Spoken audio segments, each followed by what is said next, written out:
Hello, everyone, and welcome to the webcast. My name is Christine Dorsey Davis. I'm the Executive Director of the Ohio chapter of the American Planning Association, and I am your webcast moderator.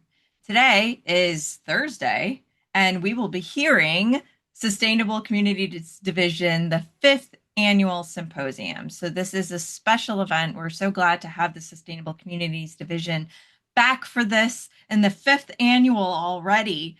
We have a great lineup of folks over the next few hours, and we're just excited to dig in. For any technical questions during the webcast, you can type them in the Q&A box. We'll do our best to answer those. For content questions related to the presentation, again, you can type those in the Q&A box, and we will hopefully be able to get to those at the end of each block of presentation. And we do have folks monitoring the Q&A box throughout in case there are any simple questions that can be answered just through typing. So be sure as you think of questions to type those in to the Q&A box. And of course, we are sponsored today by the Sustainable Communities Division, and we love all the work that they do. And we'll talk a little bit more about where you're going to be able to find this recording and other Sustainable Communities Division recordings here shortly. So if you stick with us for the entirety, you can earn yourself 3 AICP CM credits, 1 of the Sustainability and Resilience credits, and you can log everything by heading to planning.org, sign into your My APA account, and from there you can search by today's title or event number, both of which can be found on our website, ohioplanning.org/planningwebcast. And just a disclaimer, because of APA National's technology updates, there's just been quite a few hiccups with folks logging credits. And so AICP members now have a grace period extended until May 31st, 2026 to log all those credits that you might need for this last reporting period. If you have any questions, you can always email aicpcm@planning.org or reach out to me, and I'll try to assist you through the channels of getting a hold of them. If you're on social media, be sure to like us on Facebook. That's where I post any important date or time changes, when new sessions are available for you to register for, and a weekly reminder of what's on tap. We record all of our sessions and we post them onto our YouTube channel.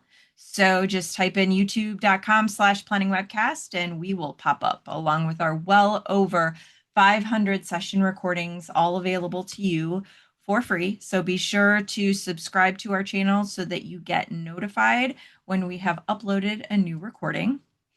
The Sustainable Communities Division has their own playlist on our YouTube channel, where this and all Sustainable Communities Division through the SNR or just Sustainable Communities Division, all of their recordings are up on that playlist on our YouTube channel. So be sure to check that out. And scan the QR code or visit our website, ohioplanning.org/planningwebcast, to subscribe to our email list. I send exactly 1 email a month, usually right around the top of the month. So I'll be sending one in the next day or two. And it's just a reminder of what sessions are coming down the line, what on-demand sessions we also have available, and anything else that I feel like you need to know about the Planning Webcast series. Again, it's just 1 email a month, I promise. So again, scan or head over to our website to sign up for that email list. Okay, that's the end of my housekeeping items. Again, we're recording this. It'll go up on our YouTube channel. Don't forget to log those credits at the end. And I think that's it for my housekeeping items. Kristen, I'm going to turn it over to you. Great, thanks so much.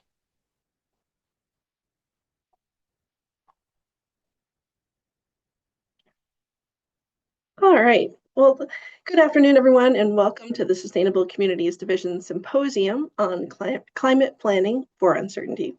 It's a real pleasure to welcome all of you today, planners, practitioners, students, community leaders, everyone who has come together around a shared commitment to building more resilient, equitable, and sustainable communities. This year's theme, Climate Planning for Uncertainty, speaks directly to the reality many of us are navigating in our work. Across regions and disciplines, planners are being asked to make decisions amid changing climate conditions, evolving data, and complex community needs. Today's sessions are designed to meet that moment, offering frameworks, tools, and real-world examples that help us plan adaptively and act with intention, even when the path isn't always clear. The Sustainable Communities Division is part of the American Planning Association and regularly partners with the APA's other divisions, the national organization itself, and allied outside organizations. We have dozens of volunteer leaders that serve roughly 1,400 division members. Our newsletter and emails go out to over 7,000 people and organizations. Together, we work to create, maintain, and distribute resources on sustainable development, share award-winning examples, develop policy guidance, and support our members and students. Before we dive into today's program, I want to pause and recognize the people who made this symposium possible. This event is the result of countless hours of planning, coordination, and collaboration by an incredible group of volunteers from the Sustainable Communities Division. From shaping the theme, to recruiting speakers, to managing logistics behind the scenes, their dedication and generosity of time are what allow this symposium to happen year after year. Anna, Donnie, and Marcella, thank you.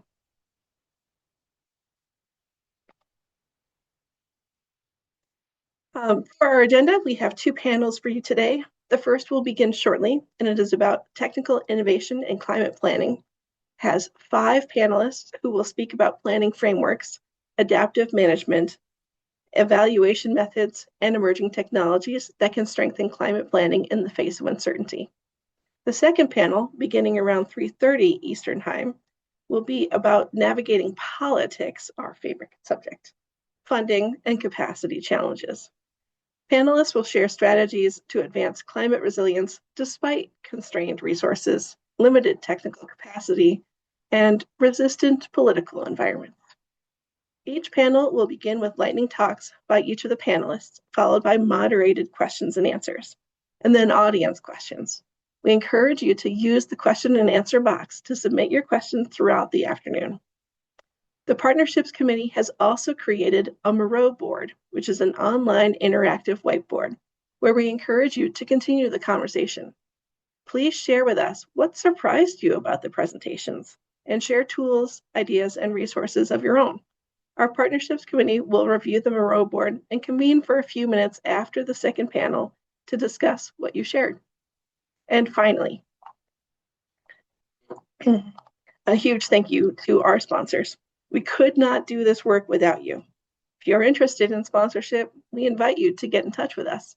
It's an easy way to get your organization in front of thousands of people on a regular basis. Thank you all for being here. Thank you again to our volunteers for making this event possible, and thank you for the work you do every day to plan for a more resilient future. With that, let's get started. I will pass it over to Donnie to get the first panel going. All right. Thank you, Kristen, and thank you for that great introduction. Donnie Gorskolb here from VHB, a company full of planners, scientists, and researchers with headquarters in Boston, Massachusetts. We're here today, and I'm very proud that this is the 5th annual Climate Symposium. I had to check myself because I could have swore it was the 4th year, but we've been doing this for 5 years, and that's a testament to the work that folks have been putting into this, and just how great these sessions have become, and they've been very successful. So I'm very proud. Panel number 1 today. Today's first panel. Again, we have 2 panels, but my panel that I'm moderating is looking at what it takes to plan for climate resilience when conditions, risks, and community priorities keep on changing. Panelists today will move from futures thinking to engineering performance to water scale regeneration to community-led knowledge, and finally to accountability through monitoring and evaluation. We have several different panelists, beginning with Christine Mondor, who opens with scenario planning and how communities can model multiple plausible futures and make small equity-centered moves to build resilience, adaptability, and transformability. Followed by Michael Bloom, who brings an engineer's lens through the Envision framework, showing how probabilistic risk and climate vulnerability assessments can guide smarter infrastructure investments. Alan Booker will follow. He zooms out onto the watershed level, arguing that true resilience begins at that scale and in repairing water cycles, using tools like sponge city strategies and soil and vegetation systems to reduce drought, fire, and flood extremes. Dylan Apaloo reframes transportation, safety, and resilience through indigenous methods from Hawaii, treating stories as a data and pushing for shared decision-making power and nature-based solutions. And then finally, Megan Holton closes the loop by asking, how do we know that adaptation is working? Offering practical, lean, and even arts-based approaches to monitoring evaluation that strengthen learning and accountability. And together, the panel connects values, data, governance, and performance, and focuses on how communities can keep making better decisions as new stresses emerge. So with that, I do want to invite Christine to share her slides. She will be the first panelist to go. Hi, Christine. Thank you. Hi, thank you. Good afternoon or morning, everybody, depending on where you're tuning in from. Thanks for joining us today. Can somebody just confirm you can see my screen? Yes, Christine. Awesome, great, thank you. So I'm going to talk to you today a little bit about definitions of resilience and about a method called scenario planning, which many of you have probably heard of, some of you have participated in, and it is a growing practice that we can all use to create agile decision makers in our community. So again, my name is Christine Mondor, and I'm principal of Evolve Environment Architecture. We practice across the country and are headquartered in Pittsburgh, Pennsylvania. So that might explain why I found this article, this report really interesting. I was looking through different real estate companies and how they evaluate where are the best places to invest in given climate change, and Grosvenor North out of Toronto. And you know, they had all these global cities listed, and sure enough, number 5 is Pittsburgh, which was shocking to me. And so I had to dig in. What is it that that makes a global city resilient? And what I found is that they have a couple things. Resiliency they're defining as the ability of a city to avoid or bounce back from an adverse event. I think we all understand that. But they say it comes from the interplay of vulnerability and adaptive capacity. And if you look at the things that they use to define that, it was around place-based things like climate, environment, infrastructure. For vulnerability and for adaptive capacity, not surprisingly, it's around governance, institutions, how we plan, and how we fund things. So looking at these two things, the hardware of place and the software of governance is important. But it's also important to understand that resiliency, it has multiple definitions. We think of it as adaptability, and Carl Folk and other ecologists and thinkers, systems thinkers, talk about social ecological systems and resiliency as, yes, the ability to adjust and to come back to developing within a current system. You might have a flood and you might memorialize it with a marker. That's adaptability. But they also have another definition of transformability. It's when you have to create a fundamentally new system because the ecological, economic, and social structures make the existing system untenable. This turn of the century image of Pittsburgh would never go back to that and had to become something else. And that's transformability. And as planners and designers, we're always future thinking, but we're often in transformational modes, not necessarily adaptable modes. We're not always taking things back to what they were. We also don't work alone, and we work in companion with the communities. And so we know that we can't take the action, they need to take the action. So how do we create communities of action? I'm gonna go through an example from a Sharpsburg, Pennsylvania, and through a vision plan and scenario planning exercise.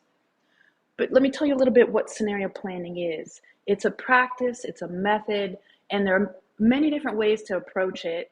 It involves driving forces, identifying driving forces, the interactions between those driving forces, constructing scenarios, and then evaluating those scenarios. Lincoln Institute for Land Use is a great resource for one of the methods, and they host an annual conference, and it is absolutely inspiring. I encourage you to check it out. So how is scenario planning different from just regular design work? Well, it asks you to be kind of rigorous in how you're defining these future alternatives, and it asks you to be courageous to take them to places that you might not want to go. And this is where the active scenario planning is important to build agile decision makers. So Sharpsburg is a small community in Western Pennsylvania that embarked on an eco-district planning process. And their vision plan was about a year long and had many goals, but they were facing some development on the riverfront that was going to take them to new places of growth where they had been a kind of low income and losing population community. And they also wanted to leverage environmental initiatives. They did not want displacement, and they wanted to improve quality of life. So they came up with a series of principles. And I think the last principle is perhaps the most important principle. It's prepare to be agile decision makers. Their world, which had been constant for a while, was about to change, and they needed to be ready to adapt to those changes. So what does an agile decision maker mean? Agile decision maker understands that conditions keep changing.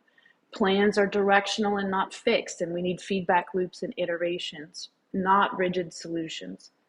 Agile decision makers understand that power is distributed. So we know that there are many actors that need to act in the community, and so we need those decision-making mechanisms and networked communications, not centralized. Agile decision makers understand that small moves unlock big change, and we learn by doing, and we have iterations. We have to act with imperfect knowledge. And lastly, agile decision makers are uniquely addressed to deal with equity and ecology because those are dynamic systems. And so they continuously ask how those two relate with benefits, risks, and responses.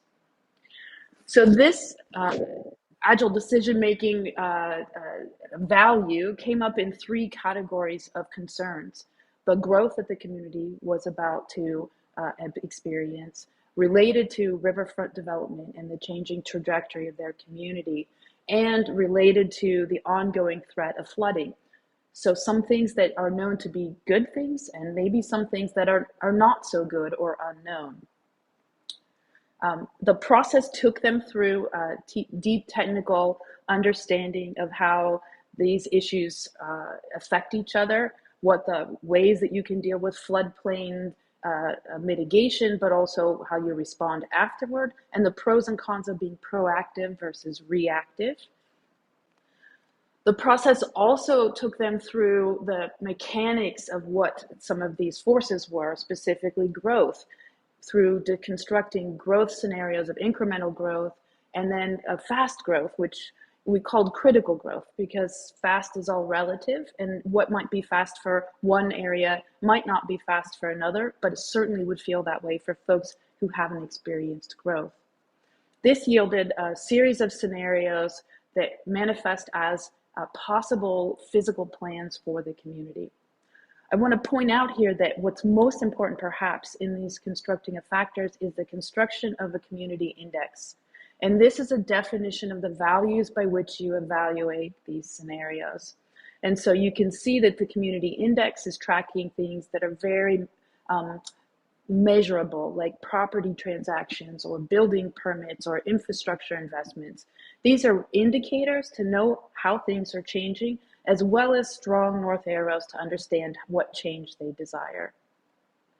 So here's an example of 3 of the 9 different scenarios constructed that have the scenario defined, the vectors by which that it's affecting the community. So incremental, a moderate growth, and then a high growth, or in this case, disaster. How dare we think about what could happen in the case of a major flood?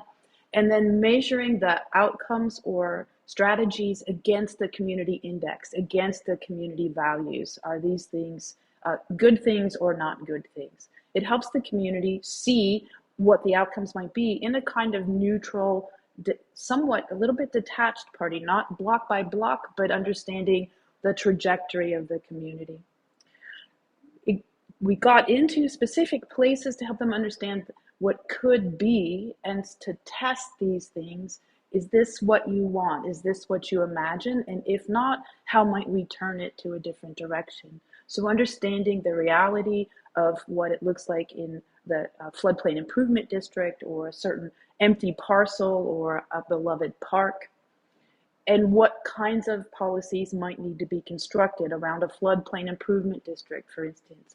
Doubling down on not wanting the entire community to be removed through a catastrophic event. How do we manifest solutions now incrementally, and how do we put that into our growth scenarios?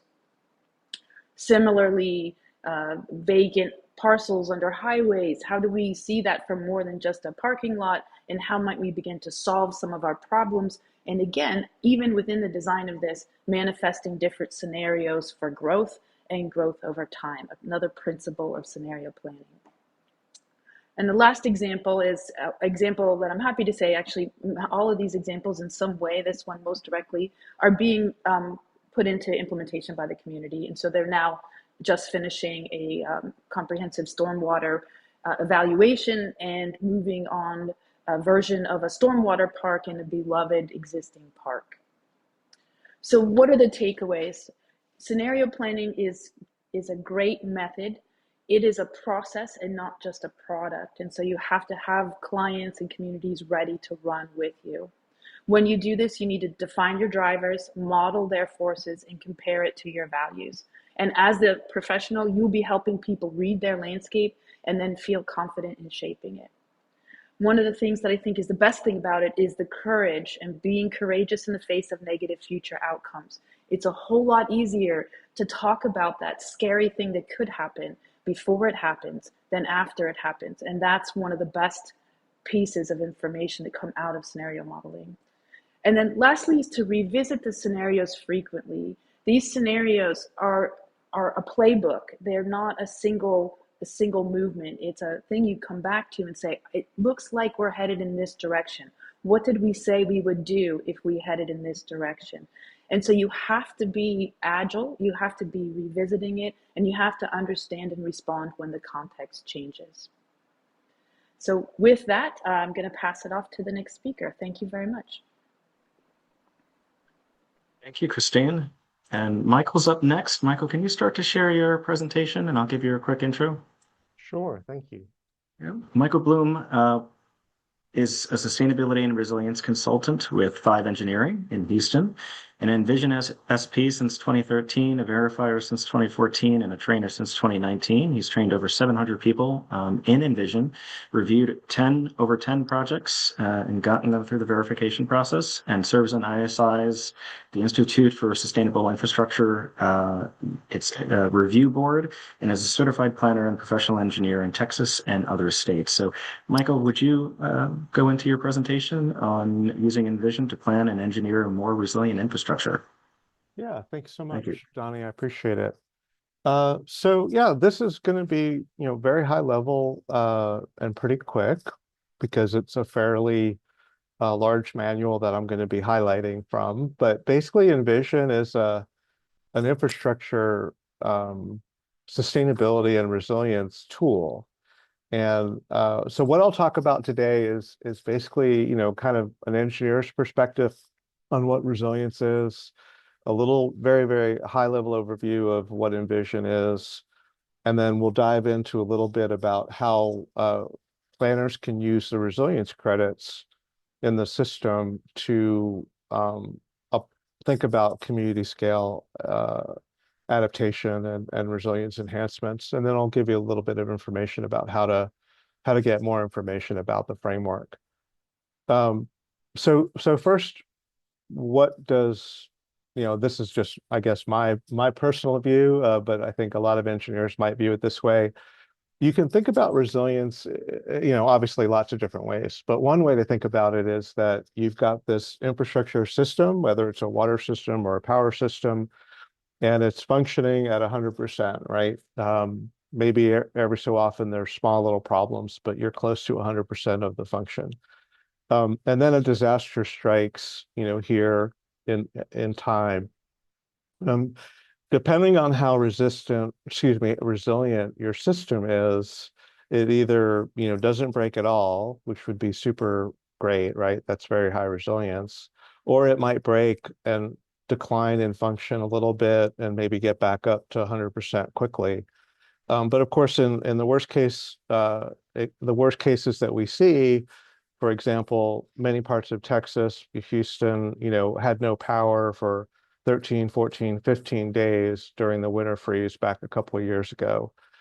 So the power grid, almost went to 0%. Well, it went to 0% for me and for a lot of people, but the whole grid almost went down for the whole state, which would have been, weeks and weeks without power for everyone. Hey, So anyway, Michael, I'm sorry, yeah, really quickly. Can you go up to display settings? sure. We're seeing presenter mode versus not. So up in display settings, you can flip your screen over. Yeah, I thought I only shared number 3.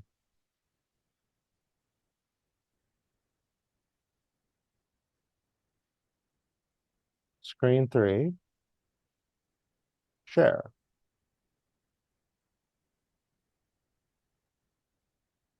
Is that not working? Now it is. Perfect. Okay, great. Thank you. Um, so yeah,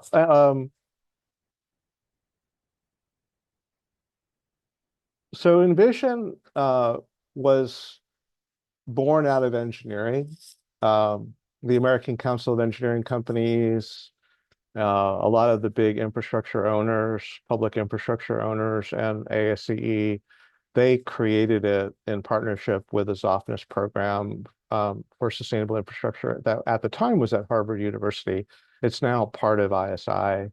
But back in 2012, this guidebook, this guidebook, if you will, was published.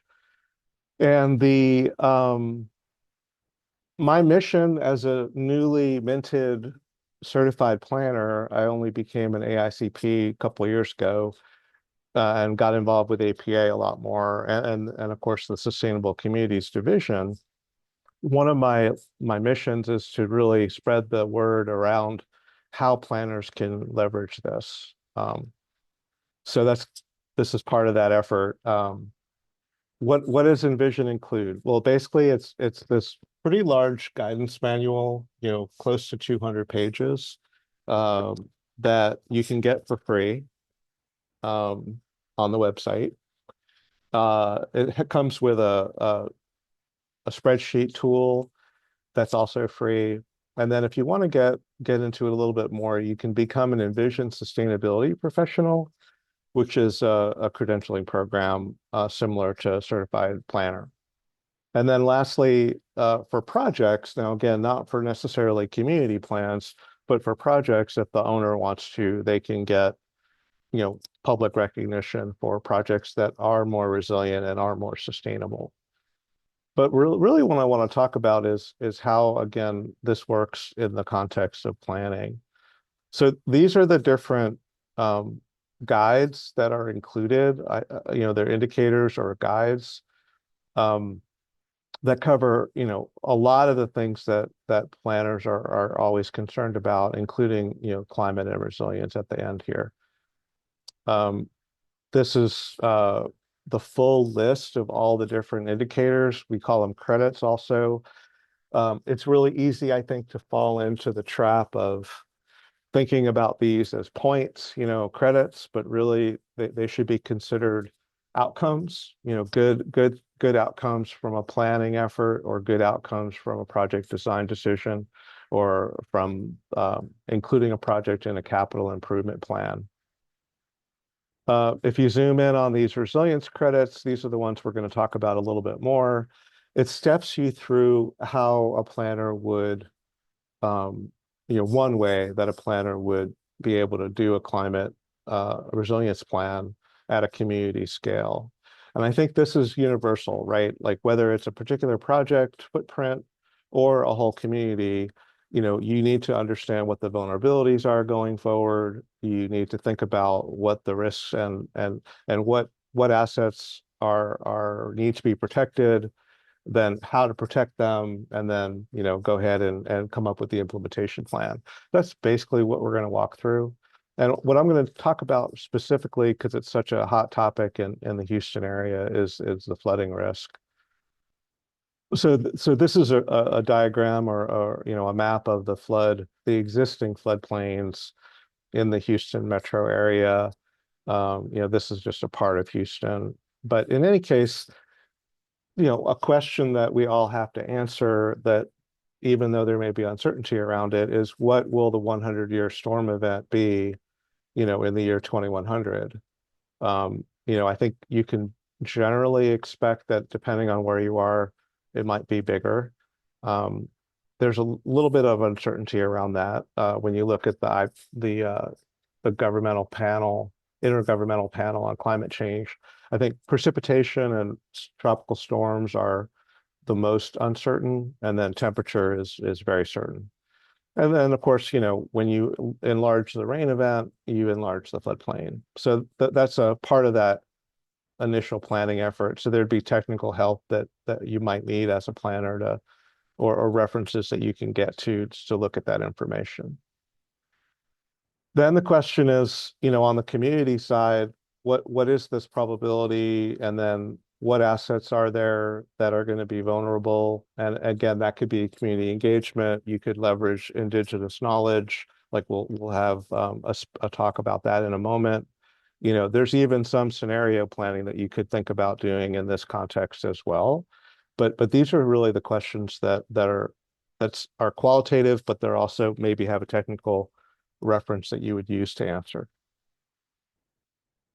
And then, so what assets need to be protected, right? If it's a hospital or a school or a nursing home, maybe there's a different level of protection, a different risk level that is allowed or not.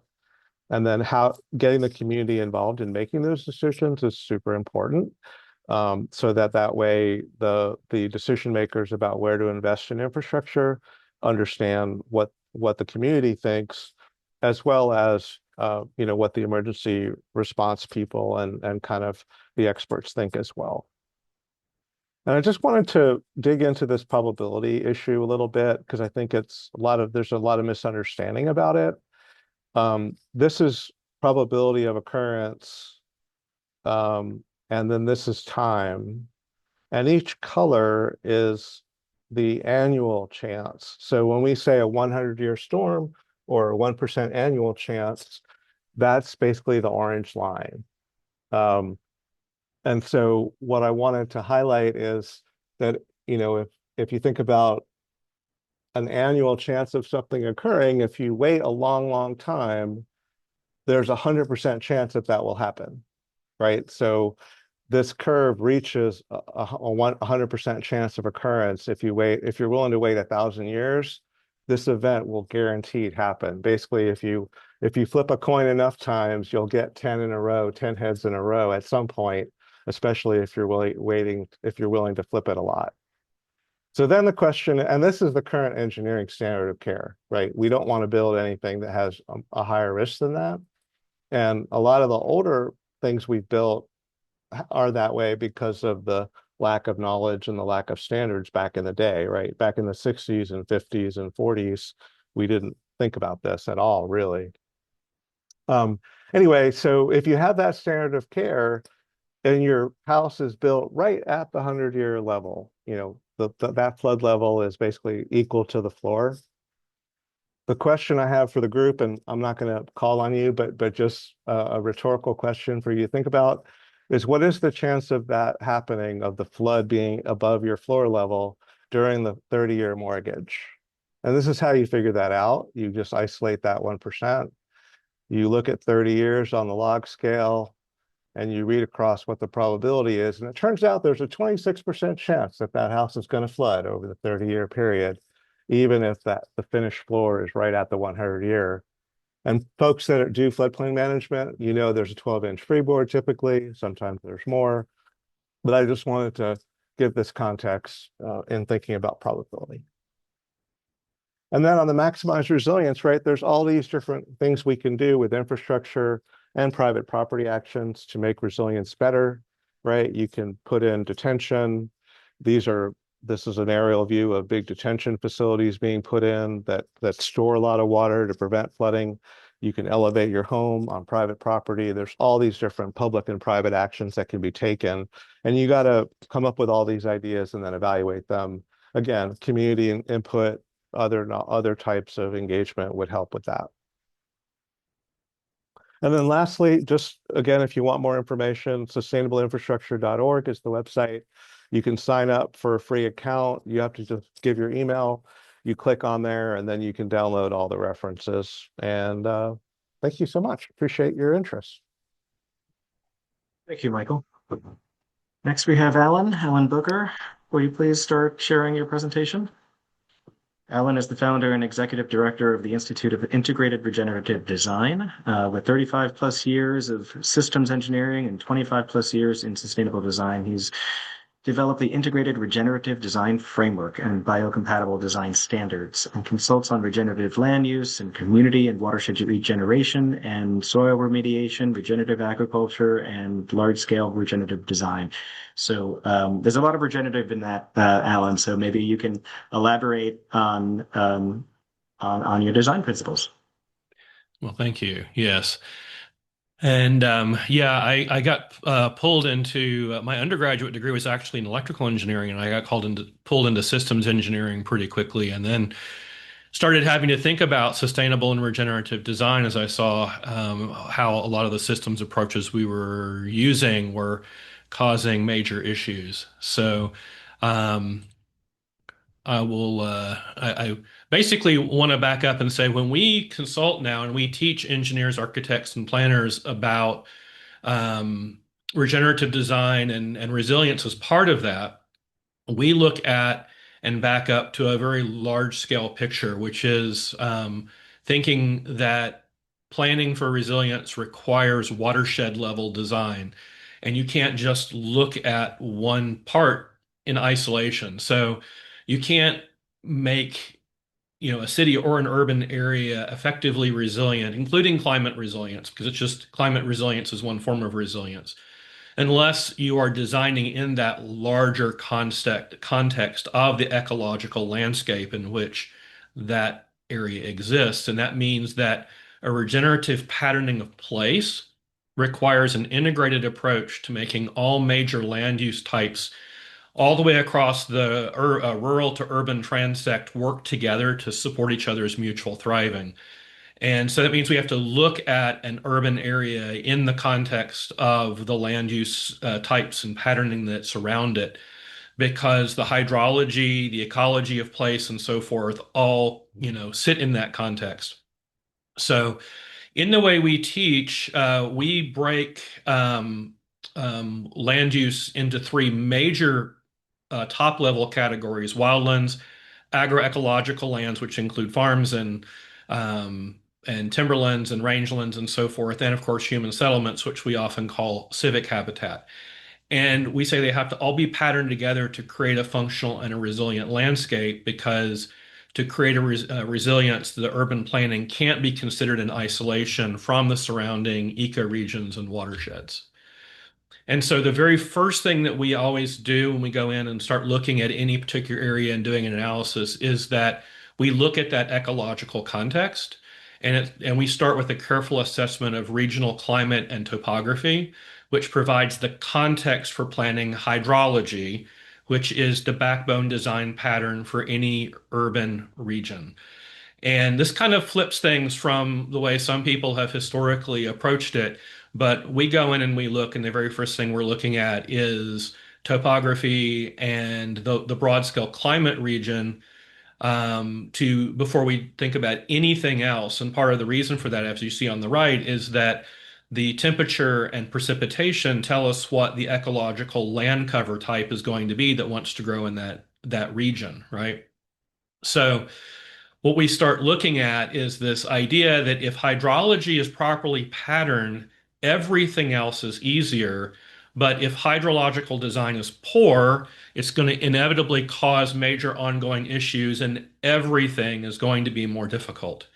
So basically, everything else is patterned around the hydrology, and we always start by looking at rivers, streams, groundwater recharge, recharge zones, discharge zones, so forth, but also how the ecological land cover plays into the small water cycle, which we'll talk about in a minute. So I don't have time to unpack this. I just thought I'd show it very quickly. This is a framing that I had developed based upon a concept from P.A. Yeomans. And this shows the idea of designing in nested holes where we start looking at this idea that there are certain design constraints that are at the planetary level that we have to work within.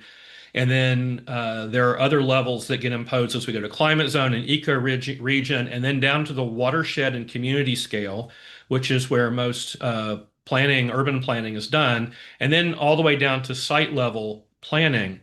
And the idea here is the further right you go, the more permanent this feature is, and then the higher up you go on the y-axis, the harder it is to change that thing. And it isn't an accident that a lot of things that the main line kind of goes, diagonally up, because typically the longer something lasts, the harder it is to change. But if you'll notice at the watershed community level, what we're starting to see is local geology and topography and local hydrology and water are up at that upper right-hand corner. And the insight that P.A. Yeomans had was that if you approach things starting at the upper right and working your way down towards the lower left, that it gives you a planning framework that allows you to take the more permanent and difficult to change aspects of the landscape and address those, and then pattern the other more mutable and more easily changed aspects of the design around those constraints.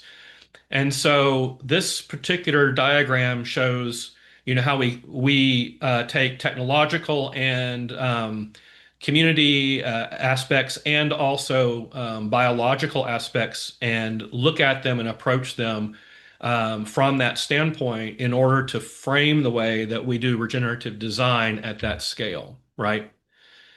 So since we're looking to, more specifically at climate today, one of the things we want to point out is that climate change equals increased atmospheric energy. And so when we're trying to communicate with a community or even with designers and engineers, what we're looking at when we're looking at climate change, I always want them to think about this. The diagram from NASA that's shown here basically shows that when we have the atmospheric dynamics that create climate change, the real thing that's happening is that a higher percentage of the energy that's coming in from the sun is actually held in the atmosphere. And of course, that is going to mean that there is a long-term, warming, and that's a long-term planning aspect. But the other thing that we have to communicate is that this excess energy also increases the volatility of atmospheric dynamics, which drives weather patterns that are less predictable and more extreme. And resilient design must account for both factors. And I think when we communicate, we have to, we have people who sort of discount the idea of climate change because they think it only means long-term warming, and then they will say, "Oh, look at these extreme cold weather events," and then that tells us, that means that long-term warming isn't happening. And so when we look at this, what we like to, the way I like to communicate it, especially to the public, is this: if we have a lot more energy in the atmosphere, that means that its dynamics are a lot more extreme. And the way I'll say it is that the wets get wetter and the dries get drier and the hots get hotter and the colds get colder. The shorts get shorter and the longs get longer. And then the rate of change between these extremes gets faster. And what I mean by the shorts get shorter and the longs get longer is that we can expect longer periods of drought or longer periods of, of flooding. The shorts get shorter, here in the area in the southeast where I'm living. It used to be that because we have a lot of humidity in the atmosphere, that the rate of temperature change here would not be that fast. And here in recent winters, we've seen circumstances where we went from the mid 70s with everybody running around in short sleeves down to it being 4 degrees Fahrenheit, from 75 Fahrenheit to 4 degrees Fahrenheit in 15 hours, right? Which is something you're more used to seeing in really dry environments where there's not all of the humidity in the atmosphere to buffer the temperature change. But today we're seeing that in regions that have never seen it before, right?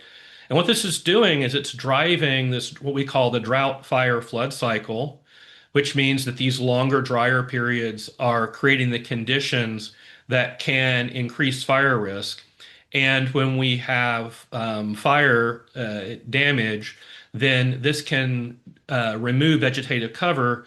And now when we have increased flood risks because when the waters come, when we get rain, infiltration is greatly reduced, runoff is greatly increased, and we're more likely to have more severe floods. So we really need to look at and think about, instead of drought and fire and flood as separate instances, we need to think of them as this cycle, each of which can make the next, thing actually more difficult to deal with and more extreme.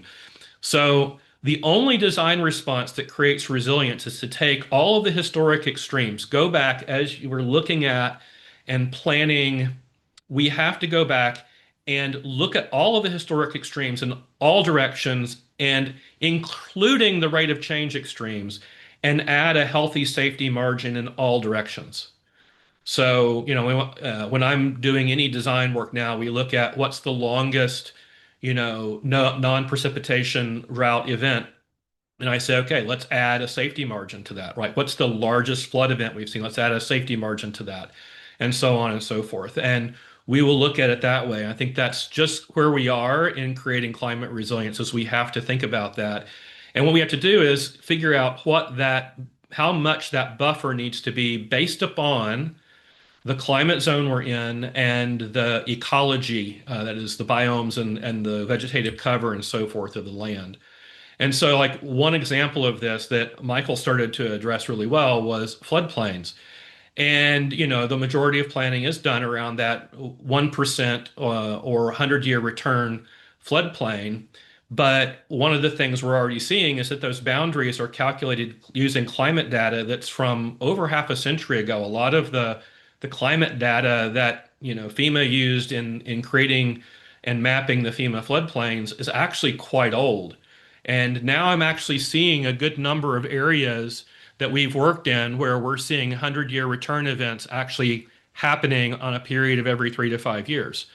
And I think it's safe to say that everything I've worked on in the last 25 years has had something significantly over a 100-year flood event, closer to a 500-year flood event within the first within 2 decades. So when I'm working with civil engineers today, they're used to showing 100-year floodplains. I now insist that we also calculate or show 500-year floodplains. And I'm thinking in terms of 500-year floodplains as a critical part of the planning, because I'm going to assume that that's not a 500-year return event anymore. That's old. That is calculated using old numbers. Now, we hear that they're in the middle of recalculating this using more updated numbers, but for now, we're having to move past 100-year and start also considering into the 500-year floodplain in order to get realistic numbers that reflect on the ground reality today, right?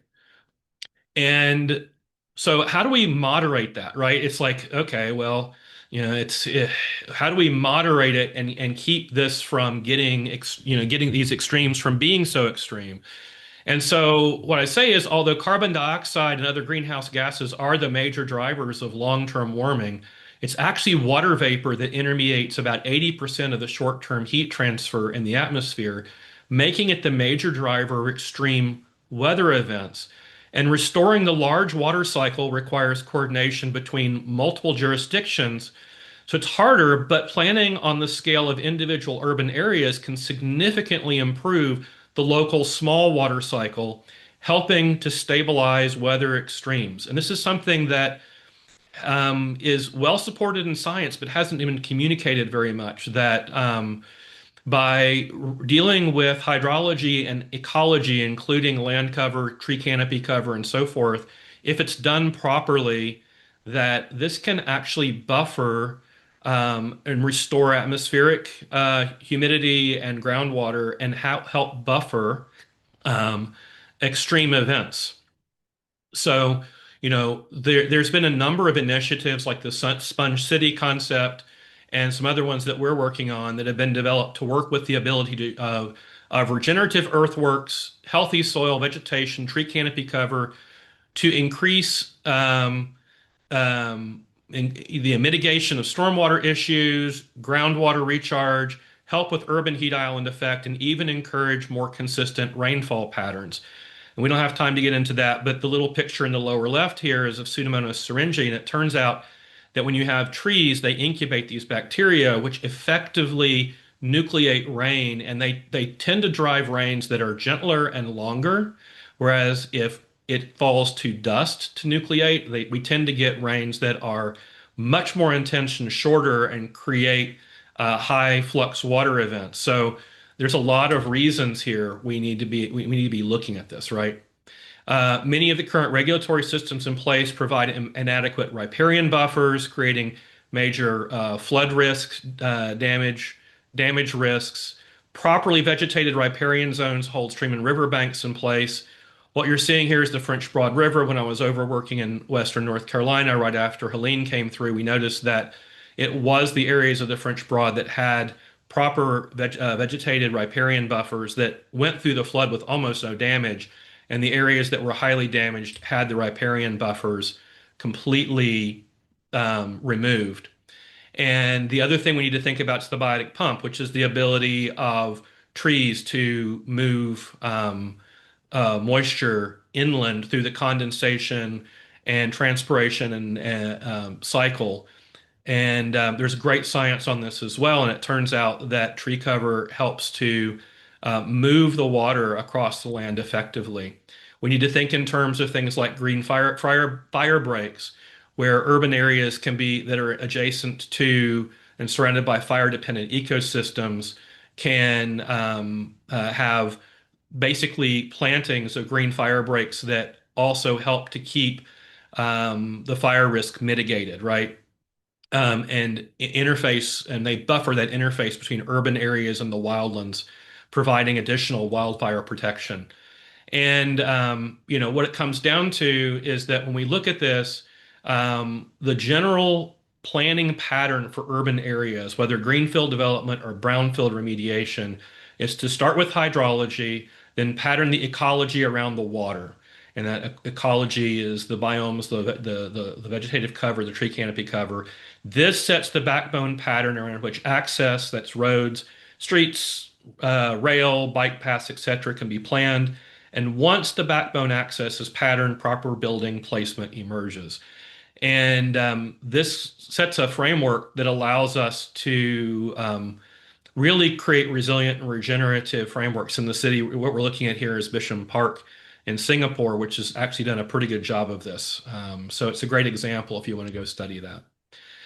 So I'll finish up there. All right. Thanks, Alan. We're running a little bit behind on time, so why don't we just jump right into it? Next is Dylan Appaloo. So Dylan, will you pull up your presentation? Thank you. Dylan is a recent graduate from Georgia Tech with a dual master's in civil engineering and city and regional planning. He currently works at RSG, supporting transportation modeling and planning analytics. So, Dylan, why don't you just go right ahead? All right. Well, thank you guys so much. I'm very humbled to be here. I'll be sharing a little bit from my master thesis, which, in a way, is an example of planning for uncertainty. So my thesis is on using Indigenous-led transportation solutions, a Pacifica framework for transportation planning, which I conducted in Ko'olauloa, which is a district in Oahu, Hawaii. So my objectives of this research was to kind of utilize indigenous methods of community engagement to engage the community, to examine and redefine safety and resiliency around some of the transportation issues, and to use these new understandings of and definitions to create transportation solutions that are led by the community and for the community. So why Ko'olauloa? Ko'olauloa is actually a census county division that mirrors the ancient Native Hawaiian land division. So it was a very great comparison to kind of look at some of the Western views as well as the indigenous views. It's also heavily Native Hawaiian and Pacific Islander community with unique Pacifica culture. So you can see this is kind of where Ko'olauloa is, and these divisions is the Ahupua'a division, which is the another important land division that goes from ocean to the mountain to the sky, which kind of a little bit important I'll get into. Now, my methods that I'm pulling from is some of them are the decolonizing methodologies from Dr. Tuawai Smith, which is really about using methods that are recognizable and culturally appropriate to each community that we're working in. So for the Pacifica people, this is storytelling. These are verbal methods of communication. Another important thing is that the knowledge that is being produced is co-produced with the community themselves, as well as the data and the research that we're collecting is also contextualized by the community. I also use indigenous and pull from indigenous statistics, which is again using key defined characteristics that are defined by the community. So this model I'm using, I actually pull from what's called the Fonofale model. This is a fale, which is a hut, and it's used in public health planning, but I kind of change it a little bit. It takes the fa'avea, which is the foundation, which I'm defining as knowledge. And this is a combination, synthesis of different knowledge. This is technical knowledge that us architects, engineers, planners, policymakers bring, as well as this professional knowledge that community members who are maybe a business owner, who may be, you know, electrician, they bring some type of professional knowledge into these meetings. And then there is as well as the local knowledge, which is the knowledge of the local environment, the community, the cultural, the beliefs. Now, all this is supported by some methods that we use, which I'll talk about my methods of engagement. But all of this supports the Falelunga, which is the roof, which represents culture, values, beliefs. And this is all wrapped in this cocoon of context of the relationship of the time, the relationship of the environment and the people. So going in and talking more about my engagement methods and how we engage the community. Talanoa it's a Pacifica culturally grounded method of collective dialogue that emphasizes respect and openness and shared knowledge. It's conducted at a community scale and it relies on cultural protocols such as recognizing some of the ancestors, any chiefs or important people that are at the meeting. We might have a cultural song or dance, a hula. We always have food there. And what this does is it creates a space that is safe for participants to share stories, share their perspective and values. One thing I like about it is there's no time limit to these meetings. We don't have oh yeah, this is from 6 to 7, our community meeting to discuss this. We actually go until a consensus is made. Another one that I use is Talk Story, which is very similar. It's a Hawaiian storytelling methodology that's rooted on informal relational conversations that explores lived experiences and beliefs. It often used on a smaller scale, one-to-one, as an alternative to structure interviews. And then again, I use a community survey that is defined and co-produced with the indigenous community. So some of the themes that came out from these talanoas and talk stories that I held with community members and stakeholders in this area of Ko'olauloa, when we talked about transportation, one was the Ahupua'a. Again, that was that land division of the villages. Now, to them, this importance, the Ahupua'a was more than just a land division. It's a life system for them. And so because of their view of this, they took a very holistic approach to ho'umau, which is resiliency. So to them, they wanted to have connections between different ahupua'a, different communities, because one community might have the hospital, another community might have the grocery store and things like that. And so a lot of their approaches to the solutions to some of the issues really valued and took into compass, both the land, the sea, their environment, their history. Another thing that came across was the Aloha Aina. So Aloha Aina is a way of life, of living. Aina means land, and to them, they have a very strong responsibility and connection to their land, so they want to be responsible. However, the processes and some of the resources of that are given to them create barriers that allow them to be able to participate in some of these solutions or some of the planning or design, right? So here's some examples, things that they shared where, they wanted to be able to clear out some paths for safer connections, but they were just unable to do it. They didn't have the resources. When they talked to some of the stakeholders, it was very impossible to get things done, right? Now, on the flip side, when we talk about stakeholders and decision making, a lot of their decision making is very heavily data driven, right? And this data comes with very big assumptions that stakeholders don't often validate with the community that they're planning with, especially because these stakeholders have plan at a very broad level, right? And stakeholders are aware that they and acknowledge that they need to build deeper relationships, but find that they don't have the budget to do so or the capacity to do so.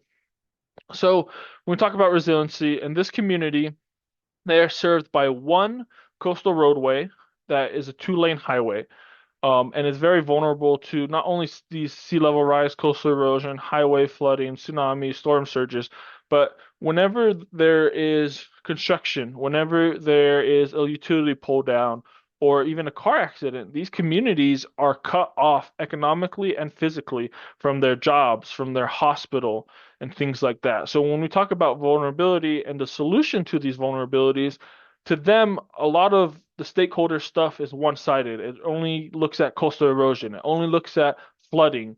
And to them, they want a solution that is able to solve all of these, right? And so again, talking about some of the DOT and the stakeholders' solutions on the right, they had accommodation, which is usually about um, elevating the roadway, doing some drainage, protection, which is hardened seed walls, and relocation. And I asked the community to rank these. What is the thing that you prioritize? Because in our Talanoa and our discussions, they really talked about a secondary road and the need for a secondary road and how that will solve all of those issues rather than just one of these issues.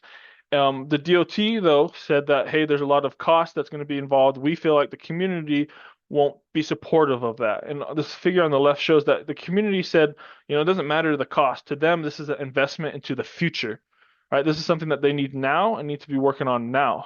I was surprised when we talk about validating our data with the community, contextualizing it.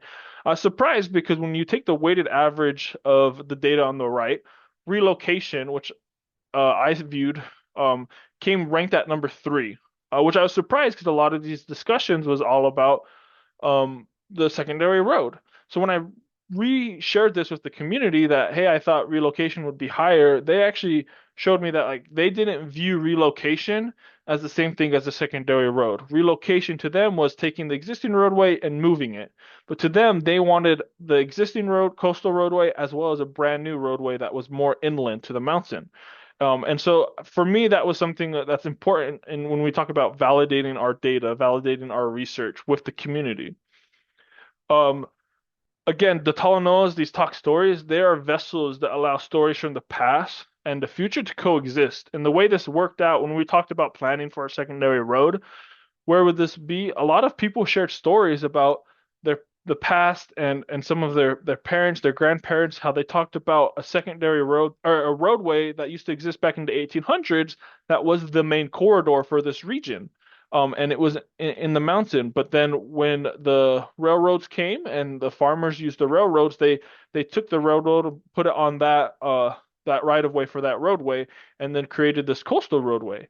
And then when the sugar lands, the sugarcane farms all closed, they took the railroads out and just used the coastal roadway.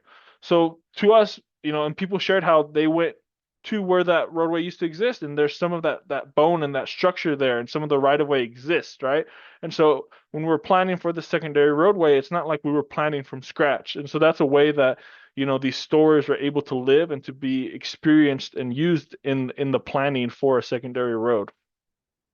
Again, when we talked about the coastal erosion and things like that, the DOT really was prioritizing hardened protection, but the community really wanted nature-based solutions because it revitalized the beaches. It brought back, it was more of a connection to them, and these were cheaper options. These were better options for them. So there's that juggle. Now, how does this apply to our overall broad planning, right? So planning should prioritize community preferences, the cultures and beliefs. When we are collecting a lot of our data, like Alan mentioned, some of this data is outdated, and some of this data, we can't take the data from one region and apply it to another, right? These assumptions need to be validated with the community themselves. We need to build stronger relationships with community members, with community leaders, and one of the things I think is most important is we need to view these stories, these testimonies as legitimate data and find a way to be able to incorporate these stories into our planning and our design. So to kind of conclude on some of these things, I think advisory is not enough. Communities need to have the power and the ability and the right to make the decisions and create their plans. A lot of these, we find it, a lot of people in a lot of communities, there are people who want to be able to help, and they bring a lot of knowledge from their professional, but from their local knowledge of the community. And we need to have processes and policies and resources that support them. And I think, that's something when we talk about planning for uncertainty, that's something that we need. So, mahalo nui loa, and thank you guys for listening and allowing me to present on that. Thank you very much, Dylan. That was great. Up next is Megan Holton. She is in Anchorage. However, she is studying to get her PhD in urban and regional planning at the University at Buffalo. She's a climate adaptation planner with a decade of experience in planning and housing in Alaska. And her NOAA-based research examines how Alaska tribal and affordable housing providers adapt to rapid environmental change and how to better monitor and evaluate through tools and how those tools can strengthen adaptive capacity. So Megan, thank you for bringing up your presentation, and please proceed. Yeah, great. Thanks so much, Donnie, and thanks everyone for being here today while I close out this panel. So this question and this presentation is really, given all that we're doing related to climate adaptation, how do we know what works? And how do we know what works is kind of a loose definition of evaluation. And evaluation is a really important part of climate adaptation. So on the left-hand side, I have the adaptive management cycle applied to climate adaptation. So you see there's 3 stages there: planning, action, and observing and learning. And evaluation is really that key piece of the adaptive management cycle that allows you to look at what you've been observing, what you've done, and adjust those actions to respond to those future uncertainties. So it's a really core piece. Here, I'm defining evaluation as measurement plus those value judgments. Monitoring in comparison is really just the tracking of specific metrics, and then reporting is the sharing out of that information from monitoring or evaluation. And there's many reasons why climate adaptation planners would want to evaluate. So like I mentioned, knowledge generation, what works, decision making, is there something that we need to do or change based on what we're doing? And then accountability, either to funders who, then that can be the general public, or did we do, what we said we do? And then lastly, there's another reason for evaluation, which is just the process of evaluation can empower communities and professionals within the climate professional workforce and create new and better, stronger relationships between the people who are involved in those planning processes.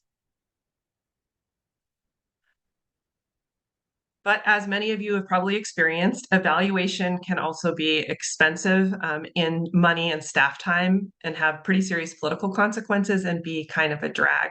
So how do we move forward with evaluation knowing these realities? I'm going to share 3 stories related to climate adaptation evaluation over the next couple slides here.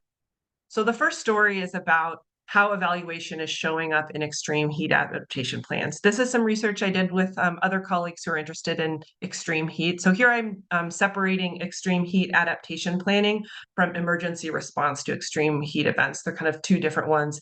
Extreme heat adaptation, think about things that are maybe longer term. So like standing up an emergency operations center and like making sure there's a place for community members to go, planting trees, figuring out urban design solutions, that sort of thing, and then making evaluation plans. So for this project, we looked at 68 different plans that had to do with climate adaptation, and we're looking specifically for planning related to extreme heat. And then within that, what did the plans say about what they were going to do related to evaluation and monitoring? So we had 68 plans, 50 of them had an extreme heat strategy, and 28 of those plans had some type of plan for evaluation or monitoring. Sometimes it would be something about like figure out which, how many trees are best for a certain treescape. Or other times it was monitoring related to, for example, how many workplace heat related injuries there were. So then we went through and we looked at, were any of these evaluation or monitoring plans related to extreme heat adaptation being implemented? And we only found 8 of them that were publicly available on the web. And most of those were within a year or two. And none of them are really evaluating or reporting on evaluation like they said they would do in the plan, which I think is a really interesting finding when you all are thinking of writing plans for evaluation. For the most part, these reports are reporting on successes related to implementation, how many outreach activities there were, for example, not a lot of impact evaluation, and then there was some monitoring alone. So extreme heat dashboards are something that you see popping up. But again, those are really just the monitoring. It's not really connecting it to like, what do I do with that data? And then probably the most effective way that we saw this sort of closing the loop between evaluation and planning is really doing evaluation through plan update, right? So you see the same monitors going across the New York City sustainability plan, for example, related to extreme heat. So given that it's really hard to incorporate evaluation and actually do the evaluation that we put in plans, what are other, where should we look for advice about how to do evaluation? So this next story comes from research that I'm doing with Alaska housing providers. So as many of you know, in Alaska, we're facing some very extreme climate challenges, flooding, permafrost melt, it's changing very rapidly up here. But housing providers are also rapidly innovating and responding to these challenges. So you see up here is a picture of Kipnuk from the floods, and then we have the Elders House, the permanent supportive housing in Anchorage, and then a house on a sledge there you can see from the North Slope of Alaska, designed to pull back the entire house from an eroding coastline, and then of course 3D printing types of things. So what I did in this work is I talked to 30 housing providers to see, well, how are they already incorporating what they've learned, what they've witnessed into the work that they're doing moving forward. Really, what is their mental model for that? And I found these 6 themes related to this. So I'm just going to briefly walk through this before my final example. So on the left-hand side, you have characteristics of the internal organization. So here I'm talking about housing providers, but this could be, in Alaska, housing providers are really doing a lot of that planning work. So this could apply to a planning organization as well. So within the internal organization, it's easier to loop what they've learned back into what they're doing if they're involved in more than one aspect of housing provision. So weatherization and new construction. So that way they're able to have their staff really understand 2 different parts of this and integrate that learning across there. Repeat or phased housing development, so doing the same thing over and over. And then evaluation design that's really focused on the user. Who's going to use that evaluation and why? Is it for grant reporting accountability, or is it really to make decisions? The next one has to do with social learning. So between housing providers, providing a lot of opportunity for informal learning. So moving away from the reports and really strengthening things like conferences, mentorship programs, and that type of thing to get that knowledge translation back into action. On the right-hand side, this is sort of a theme that comes out of the housing system. So self-determination and funding mechanisms and reporting. So when a housing organization is leveraging perhaps 10 different types of funding, and this happens with climate related infrastructure investments as well, all of that energy and resources needed that's available for evaluation and monitoring really goes to just fulfilling the reporting needs. So it kind of takes away from the actual evaluation needs that an organization would have. So sort of loosening the flexibility around funding for reporting and making it more centered around the organization. And then lastly, this important storytelling, which Dylan talked about in his presentation, really connects across all three of these levels. So the stories are the primary way, at least in Alaska, with housing providers are sharing what has worked, and then they're hearing those stories and then they're acting on them. This last example is kind of going in a totally different direction. This is a third story about this whale that washed up on the shore just outside of downtown Anchorage 2 late winters ago, and really provides an opportunity to think sort of outside the numbers. So here's a picture of that whale. You can see our downtown right there. And this is like clearly a climate impact, right? This whale is following food. As the waters are warming up, the fish are moving further north, and then the whales that we normally like, this type of whale that we would normally not come up this far. And then, we haven't had the toxicology report yet, but it washed up here on the shore and all of these people came out. And I was trying to think as a planner, like, how do we think about this occurrence? Do I count them? So I was out there sort of counting the number of people going in and out, and you can see my little screenshot of my cell phone there. And sort of back of the envelope, I was thinking, okay, well, maybe like 10% of Anchorage ended up walking out to this whale to check it out, really to sort of commune with the sort of larger than life and larger than death experience. And then I thought, what does that even mean to have those numbers? Like, how does that help us think about how to respond? And I think this is really an opportunity for a totally different direction in evaluation. So if the purpose of evaluation is really to just increase accountability, and it's not about knowing what works, there's a whole other, realm of things that are actually better at sort of building that accountability and relationship than creating PDFs of reports.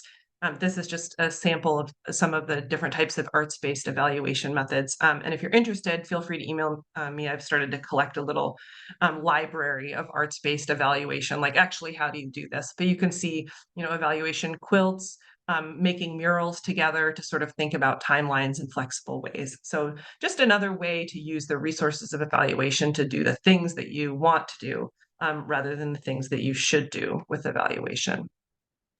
So I'm going to wrap it up here with just 4 recommendations for plan writers who want to incorporate evaluation into their planning efforts. So you really want to focus on the structure of the planned efforts rather than those specific indicators or data. Really think about like how or why that evaluation will be used and who is going to lead it and do it. The next one is just planning for the evaluation with the plan kickoff. It's a lot easier, and that really allows you to just pull things that come in earlier in the planning process, like all of your needs assessment and background numbers can just go right into your evaluation plan if you're looking for numbers. You don't need to restart a whole other process to do evaluation planning because the same goals that you're drafting your plan from at the beginning are hopefully what you're trying to aim for at the end.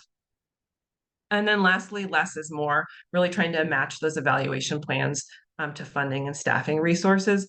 Really, I think if you can pull off 4 to 6 numbers and plan for a deep dive on one important topic that has more like quantitative and quantitative, I think this is a really good thing to aim for from a practical sense for people who are trying to incorporate evaluation into their planning efforts. So I'll just leave you with this last image here and just think about, what are the sort of images that you would take away from this presentation, this sort of like pop-up art experience that someone put on the whale here, or those 4 takeaways, and just urge you to consider the power of art and thinking about its role in evaluation. Thanks so much. Great. Thank you, Megan. Now, we do have one question in the Q&A. Christine, I think that one was directed to you, and I think it is best to just respond to it within the Q&A platform. So if you can go ahead and do that. For those of you that do have your hands raised, we're not going to be calling on anybody individually, but if you can put your questions into the Q&A tool within Zoom, that would be appreciated. And if all of the panel 1 panelists could turn on their video. I think we just have a couple of moderated questions, and I think we're good on timing. We have about 10 minutes. So I have a couple of questions for you guys. Thanks. All of you did a great job. Thank you so much. All of your work, I think, all of your work in the context where all of you work in areas where we don't know exactly how climate markets or communities will change. Like it's a very dynamic space. how should planners think differently about their job when the future is uncertain? The key theme across this panel and the next panel, beyond just updating their forecasts or planning for a single worst case scenario. Michael, do you want to take that one first? Yeah, sure. Well, I mean, I think the level of uncertainty is different depending on the hazard. So that's one thing to kind of acknowledge. I would say, again, based on the kind of the detailed readings on the science of climate change. If you're not, I'm very hardcore, kind of a nerd, so I'll read those reports directly. But if you have somebody in your team or a collaborator that's kind of that way, or you want to look at some of the second or third tier descriptions, I would say heat is very, very certain. Um, Precipitation is hard because the global models don't do a good job at the local scale, at a city level. But again, there's some pretty good information that's always coming out. So I think to Alan's point, you want to talk with your client about what level of risk are they willing to accept. And obviously, the lower the risk level that you want to achieve, the more money it's going to cost to implement, right? So it's always a balancing act between current needs and current demands on the fiscal requirement of a city, and then trying to protect for the future.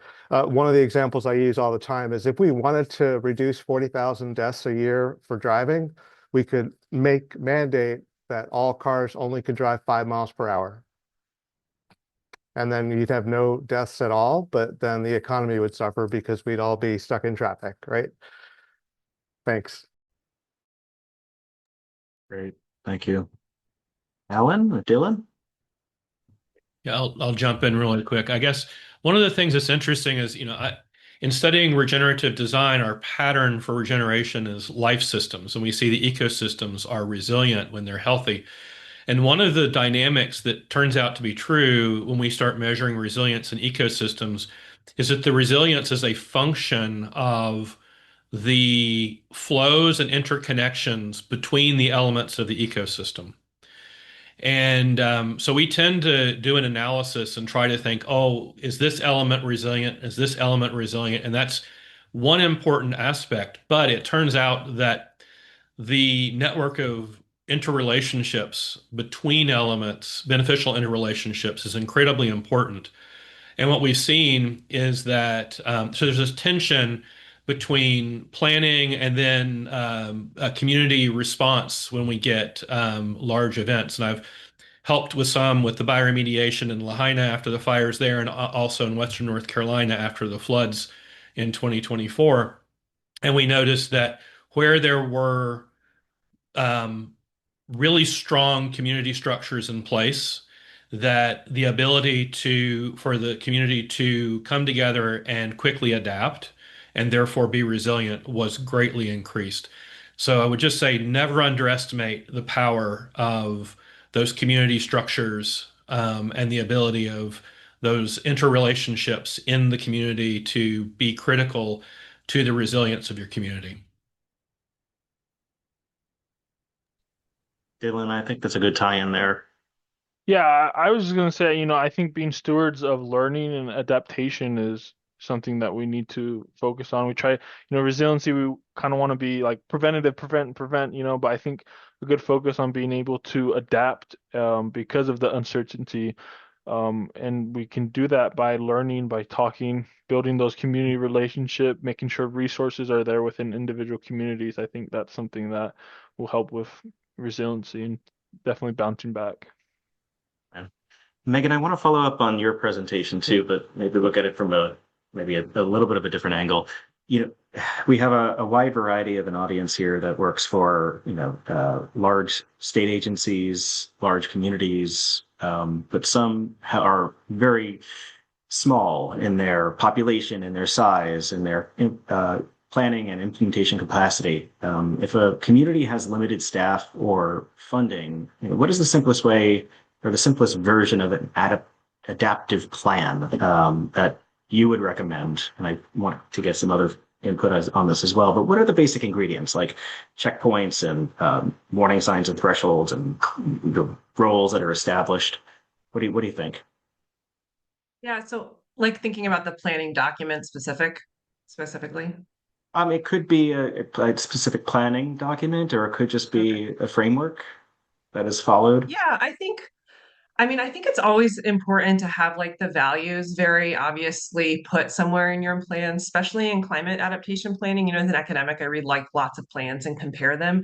And I've noticed like that climate plans tend to not have the values up front at the beginning of the plan. You know, they're sort of assumed because the climate adaptation plan fits into, you know, like some other community plan. And I think that can be really helpful for when you have to make decisions quickly and you might not be able to engage communities how you want to make sure that you can always come back to those core values. So, I mean, I think there's things to be learned from like strategic planning. So, you know, like the one-page strategic plan is really like formatted as a table where you have like, you know, sort of the core elements of a plan that includes like your values and principles, and then the goals more as like checklists. So then it's easier to sort of incorporate that evaluation right back into it because it's so easy to use that plan. So you can, you know, share it easily and update it, and you're not so wedded to how beautiful it looks.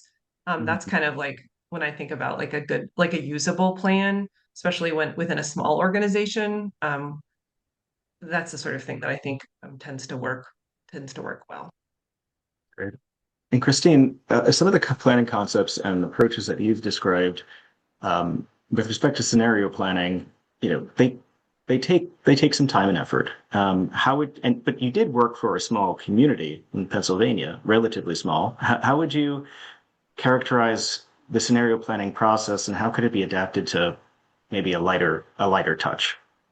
Yeah, I think I found Dylan's presentation to be really interesting because that's maybe at the other end of that touch, right? Like you sit there until you come to some sort of consensus or some sort of at least shared concerns. And I think that the work that we've done is somewhere in between that transactional come in and do a plan. You know what the climate action issues are. Let's get in there and just tell folks what they need to do. Mhm. I think that the regardless of how much time you spend on the plan, the important thing is that the race is really the prize. So if you have only a certain amount of hours, then you need to be very clear about who needs to be in that room and what the limits of that plan are. For instance, if you can only touch a certain number of people or you're only working with leadership, you have to have some modicum of humility to know that you're not going to get your community action, your community of action to mobilize around a top down thing. And that's okay because sometimes you just need to move somewhere fast, right?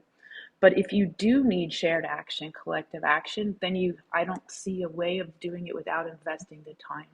The race is really the prize. And, all of those processes began with a breaking bread ritual that built trust, getting together for food, for shared concerns that built trust so that you could have conversations about climate change in communities where you can't mention the term climate change, right?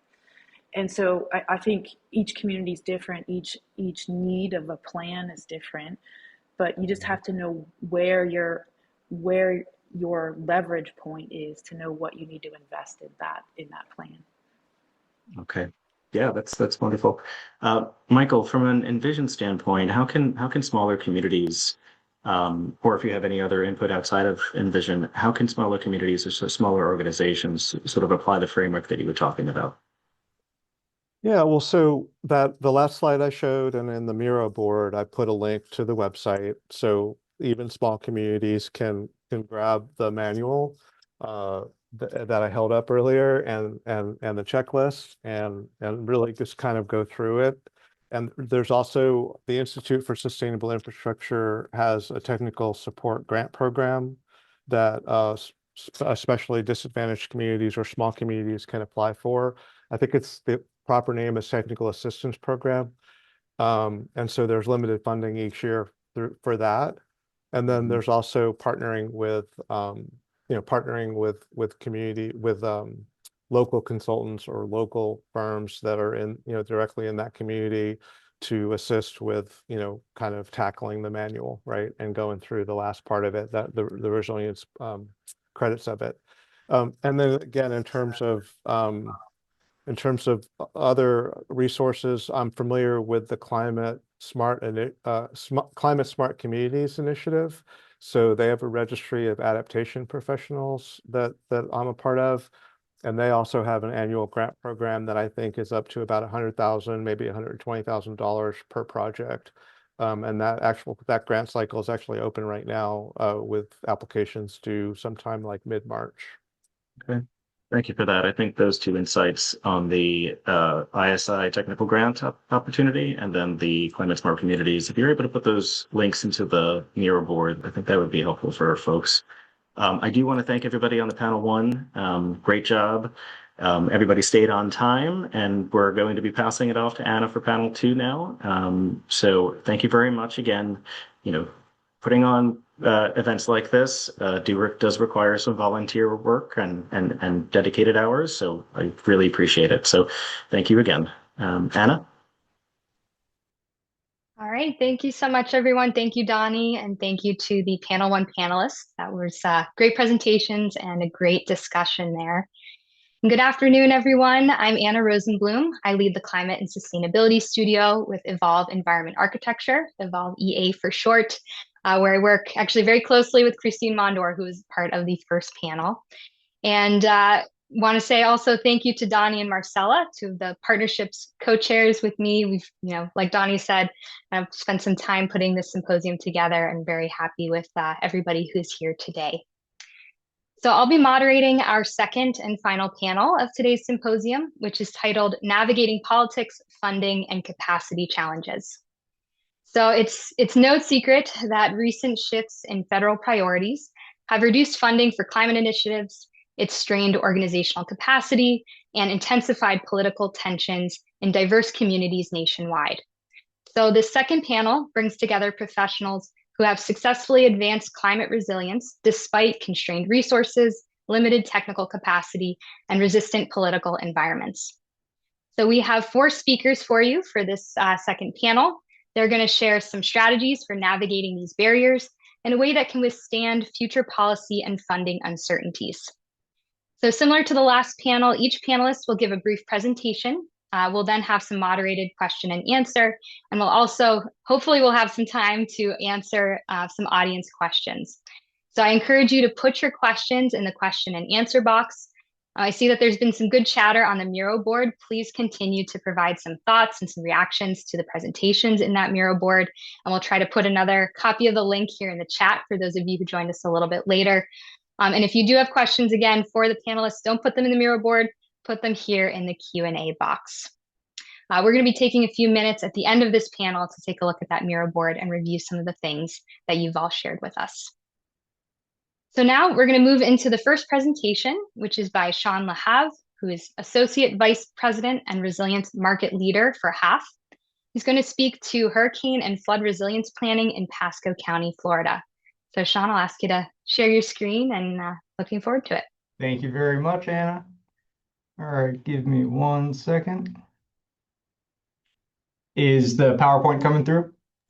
Yes. Yep. All right, really appreciate it. Well, good afternoon, everyone, and thank you very much for allowing me to have this opportunity today. My name is Sean LaHave, and I am HAF's Resilience Market Leader. HAF is a full-service infrastructure consulting firm. We operate across the southeastern and southwestern United States with headquarters in Texas. I am based in Jacksonville, Florida, and most of my career has been focused on supporting local municipalities, counties, and regional planning councils with resilience initiatives, from policy level systems frameworks to vulnerability assessments and adaptation plans. The focus of my presentation today is on weathering the storm, lessons from the Resilient Pasco project on building local capacity. This was one of my most favorite projects I've been involved with during my time at HAF over the past 4 years, and it was also one of the most comprehensive and forward-looking. So I'm going to share details about the project and then answer some other questions during the panel component of our discussion. Before we get into the presentation, have some brief acknowledgements on the funding source, our client, Pasco County, and then some of the consultants that were involved in this project. Going back to 2023, Pasco County, Florida received a CDBG mitigation grant to conduct a vulnerability assessment, develop a resilience and sustainability action plan, and then also look at living shorelines. Those are all of the components that I'll be discussing. So this was funded by a federal grant nationally through HUD, and then there was a pass-through through Florida Commerce and Tallahassee, which handled the administration components of the project. Pasco County, Florida, for those of you who are not familiar, is a Gulf Coast community on the west coast of Florida. It's rapidly growing, and we're going to talk about some local context there. And then again, half was the prime consultant. I had the opportunity to serve as project manager, and we brought in sub-consultant support from Taylor Engineering. They're a coastal engineering firm based out of Jacksonville. And then Fernleaf, who is a risk and vulnerability assessment based firm based out of Asheville, North Carolina. They also worked on the US Climate Resilience Toolkit. So a lot of really cool firms that worked on this project, and it was a highly collaborative effort. And you can see the Resilient Pasco logo on this page as well. To provide some context into the project, Pasco County is a fairly large county, so it covers 868 square miles. That's including land, water, and wetlands. There's a lot of undeveloped land, but there's also a lot of densely populated communities.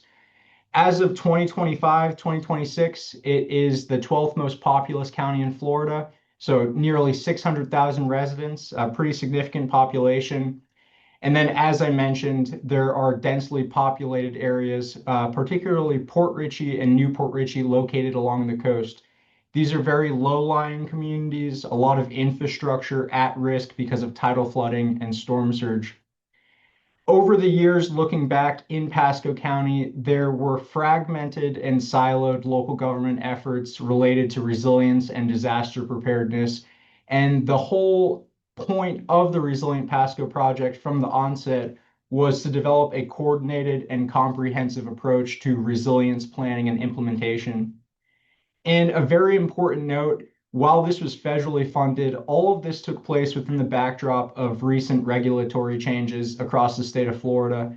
Back in 2021, the Resilient Florida program was established, and there are now requirements in Florida for infrastructure flood vulnerability assessments.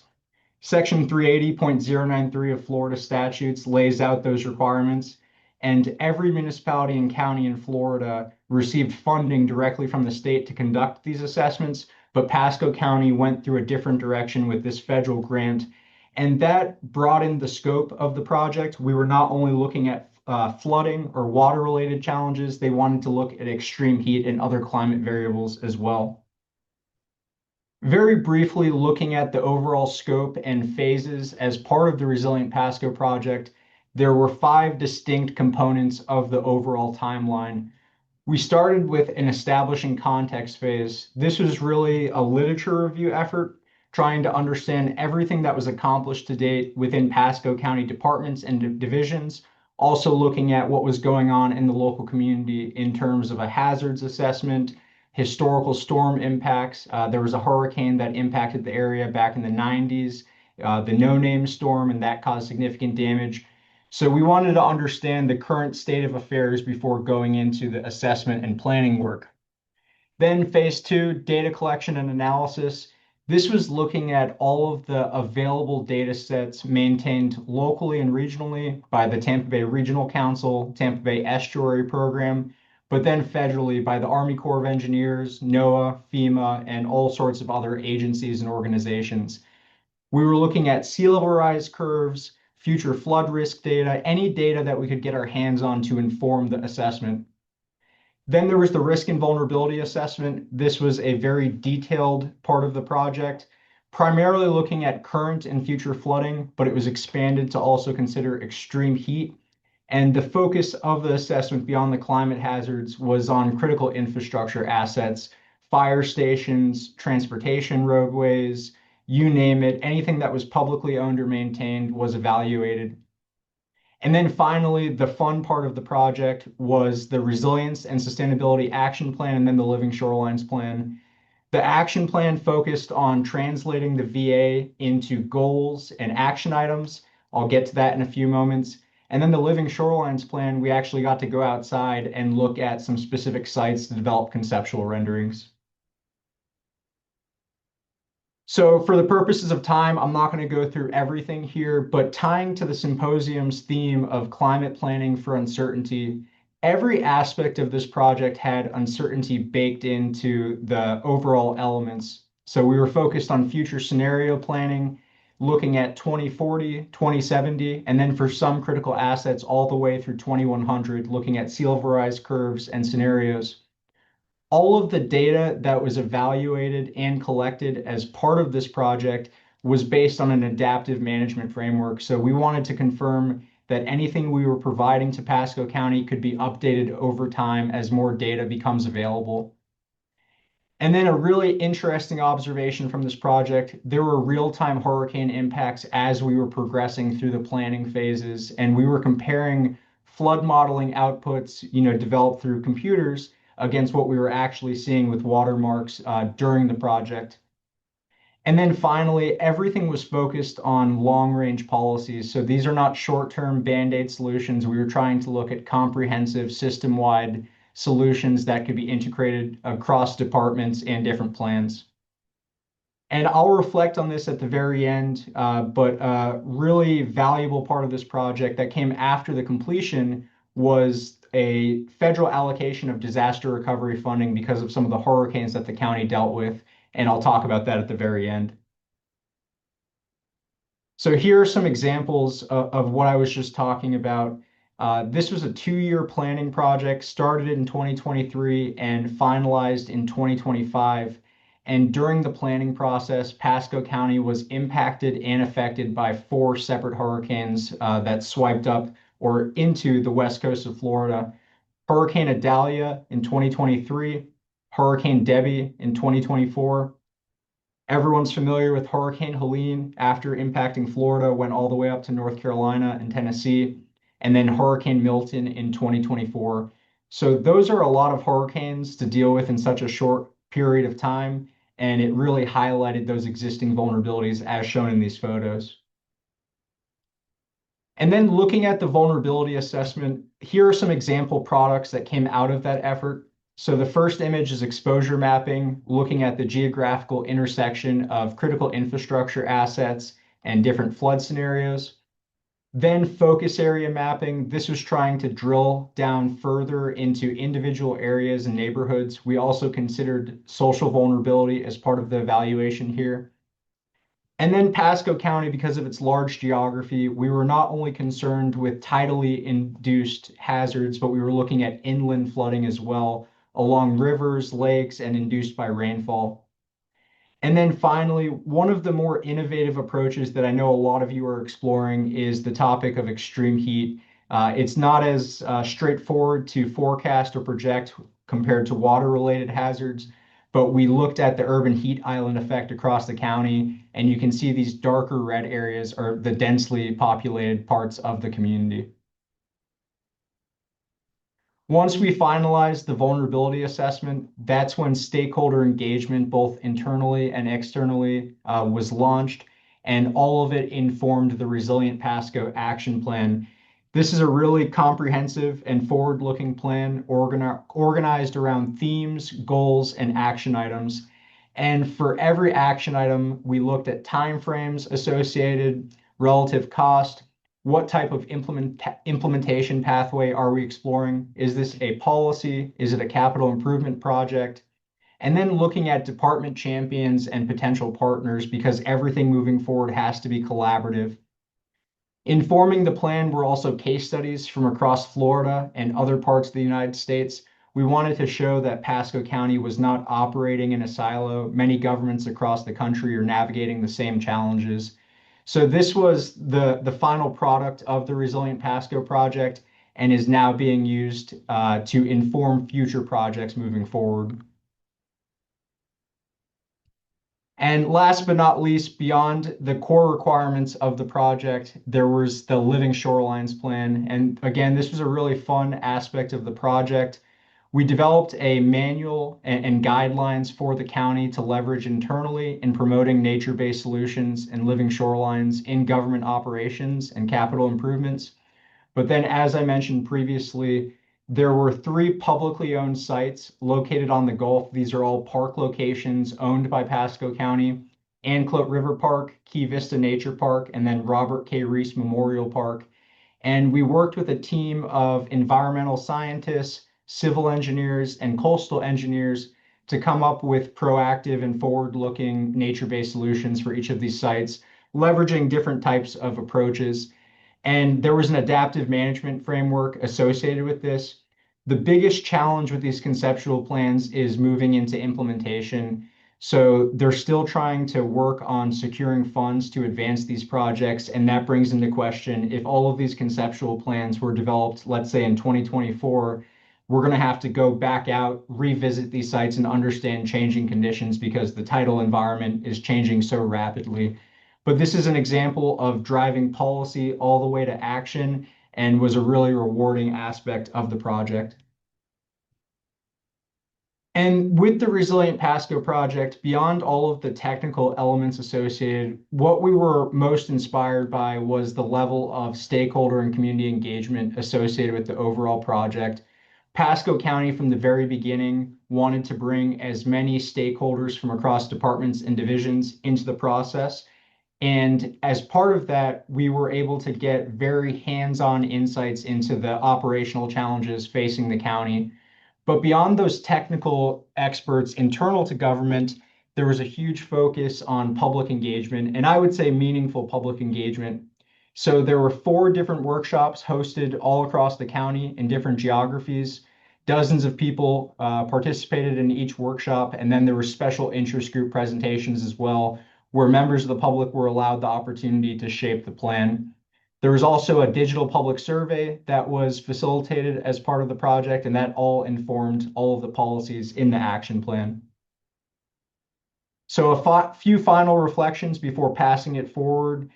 Real-world applications were very apparent here. This wasn't a conceptual or abstract exercise, even though we were looking at future conditions.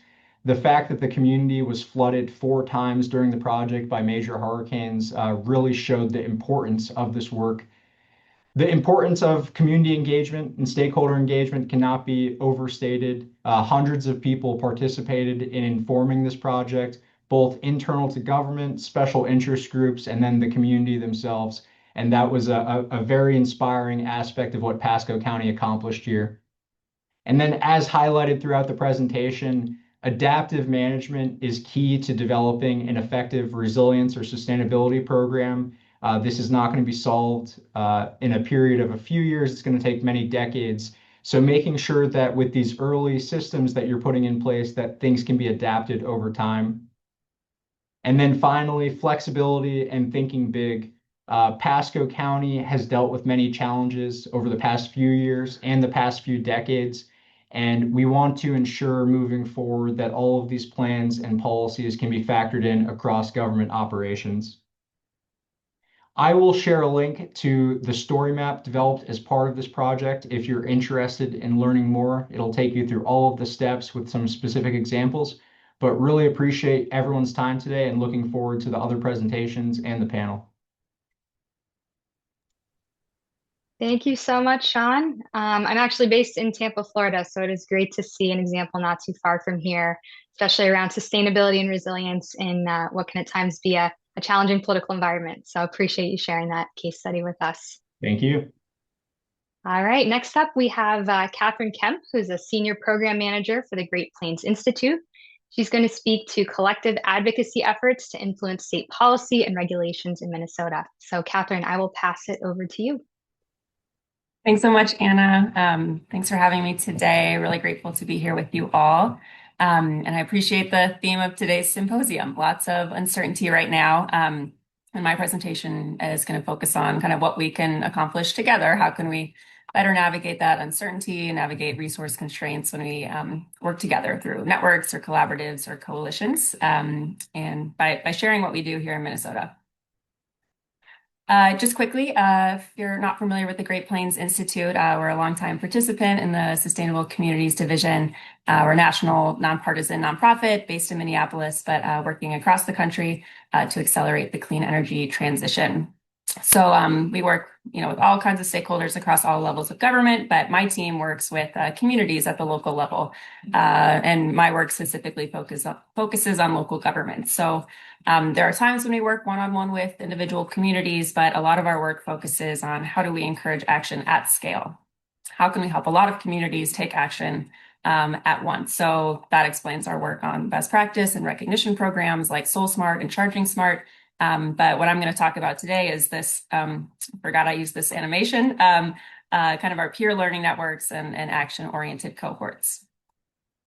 So here in Minnesota, we're lucky to have a really strong ecosystem of organizations and networks that support local and tribal governments kind of wherever they're at in their climate or sustainability journeys. So I'm just going to talk about a small piece of that puzzle today, two networks that GPI facilitates. I do want to say up front that I'm speaking from my position as a facilitator. I want to acknowledge that these are all member-driven and all the success is thanks to their engagement and leadership. I saw a few of our members here on this call, so shout out to them. So two main functions of these networks that allow us to navigate uncertain times and resource constraints are building capacity across the state by facilitating knowledge sharing between communities and sharing resources across the state. And then the second is collaborating to influence state policy and regulation. So the first group I'm going to talk about is the Community Energy Network. This is a group of local and tribal government staff from across the state of Minnesota. We've got some sustainability staff, some planners, energy managers, anyone who touches this work in some way. We've got over 100 members on our listserv, representing over 80 cities, counties, and tribes. The group launched in 2018 as a small renewable energy procurement cohort and has grown a lot since then. Logistically speaking, we have quarterly Zoom meetings to stay in touch, an annual in-person meeting that you see pictured here, and then smaller work group and cohort meetings that I'll talk about later. So kind of one of our main goals is to create a place where folks can share promising practices, lessons learned, challenges experienced in project implementation, policy and program development, planning. And we're trying to create this, what we sometimes call a phone a friend network, where maybe a city is presenting about how they implemented a franchise fee to raise money for climate work. We want to make a space where a city next door can give them a call and see exactly how they implemented the fee, because I think we all know here, communities are more likely to take action if they see their neighboring community. We also have a Google group listserv that allows members to kind of ask questions directly of each other, kind of a low-tech way to facilitate that kind of engagement. And we see a lot of engagement that way. Other goals, we want to foster regional collaboration and then provide opportunities to engage at the state level, which I'll talk about later. So that's our staff network. We also facilitate the Minnesota Cities Climate Coalition. So this group is primarily focused on local elected officials, so city council members and mayors that care about climate, representing over 70 cities from across the state. It was launched in 2021 by a city council member from a suburb of Minneapolis who felt that the state wasn't doing enough and felt that there was an opportunity for cities to kind of band together, use their collective voice to call on the state to support local climate action. So one of their first actions was to have a bunch of cities pass climate emergency resolutions all at the same time. And we continue to focus on advancing local climate work by influencing state policy, regulation, sharing best practices and policy ideas. So that group has monthly meetings. We also meet once a year in person at the League of Minnesota Cities conference. And this is them touring a geothermal project at the City of Rochester City Hall. So those kind of a crash course about the two groups, and now to talk about two main buckets or two main pathways, I guess, that allow us to navigate uncertain times. I decided to just pull a quote from a staff member from a suburb of Minneapolis who shares kind of the peer learning aspect much better than I could. They were developing a climate equity plan, nearing installation of a rooftop solar project wouldn't feel nearly as good about how these projects are coming together without the support of the network. Talking with other cities, local experts, hearing advice about the process has made our current project so much easier and more successful. I'll say that our members are super generous with their time. So cities that are further along in their climate journeys are more than happy to share with folks how they did it, what challenges they encountered, because first of all, they're often friends and well-connected, but also because we all know that we need action from all communities across the state to meet our climate goals. Just quickly, something else that we do through our network, through our staff network, are offer cohorts or work groups on topics that we're hearing a lot of interest from members about. So when the Inflation Reduction Act passed, and there was this new opportunity called elective pay or direct pay that allowed cities to take advantage of clean energy tax credits for the first time. This is a complex thing, pretty new. So we started this cohort to help cities navigate that, to help local governments navigate that. Also have a ton of interest in geothermal right now across the state of Minnesota. So we did a really successful and popular 6-workshop series this fall, and just finished up this resource, this guidebook this week that I'm really excited about. And then we also, those are more focused on, again, action at scale. How do we help a lot of communities take action on a certain topic?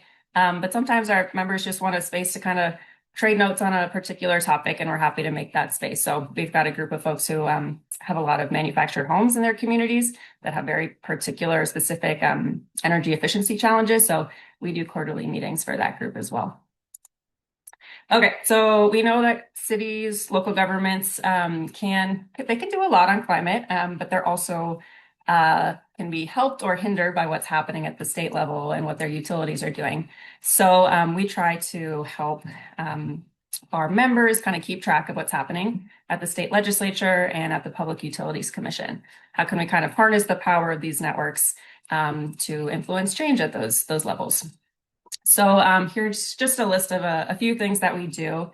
Our organization and our networks don't take any particular stances on a particular policy or docket. We see our role more as educational, informational, and our convening role. So what does this look like in practice? We will have presentations on relevant climate-related bills that are being considered at the legislature. We'll connect folks with opportunities to get engaged, letters of support, testifying, that kind of thing.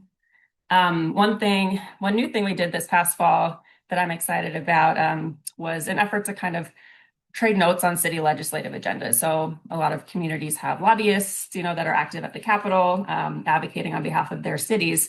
And sometimes, or oftentimes, staff are kind of the first, they get the first pass at drafting those priorities, which then go through council, et cetera, et cetera. But staff have an opportunity to influence that. And so our members asked us to create a space where they could kind of trade notes and get ideas for what to include on their lists. Power in numbers, if we can have a lot of cities pushing for a particular policy. So had a crowdsourced Google Doc where folks were adding their language and priorities, which went really well. So policy engagement is great. We also know that, where the rubber hits the road a lot of times is policy and program implementation, like how are state agencies implementing those? And so our networks have become a place where state agencies will sometimes come to get input on a particular program design or grant application or statewide climate plan. Now, the utility regulatory space is where it gets, in my mind, more complex as someone who's not steeped in it on a daily basis. But our members know that it's important to get engaged in that space. And so they've asked us to kind of track and share what's going on, share how it's relevant to communities, and then create the space where we can, meet together, consider drafting joint comments to submit in different Public Utilities Commission's proceedings. I'll say that this is a work in progress, and we are still figuring out how to do this well and work with our partners who spend more time in that regulatory space, but there's a lot of promise there. I will share one concrete example from that world. This is before my time, in full transparency, but in Minnesota, as in other states, certain utilities have to submit or develop and submit integrated resource plans that look at forecasted energy demand and then how they're going to meet that demand with different generation resources. So if they're going to need a new gas plant, or what's their investment in renewables going to look like. And so a group of cities felt that Excel had not properly incorporated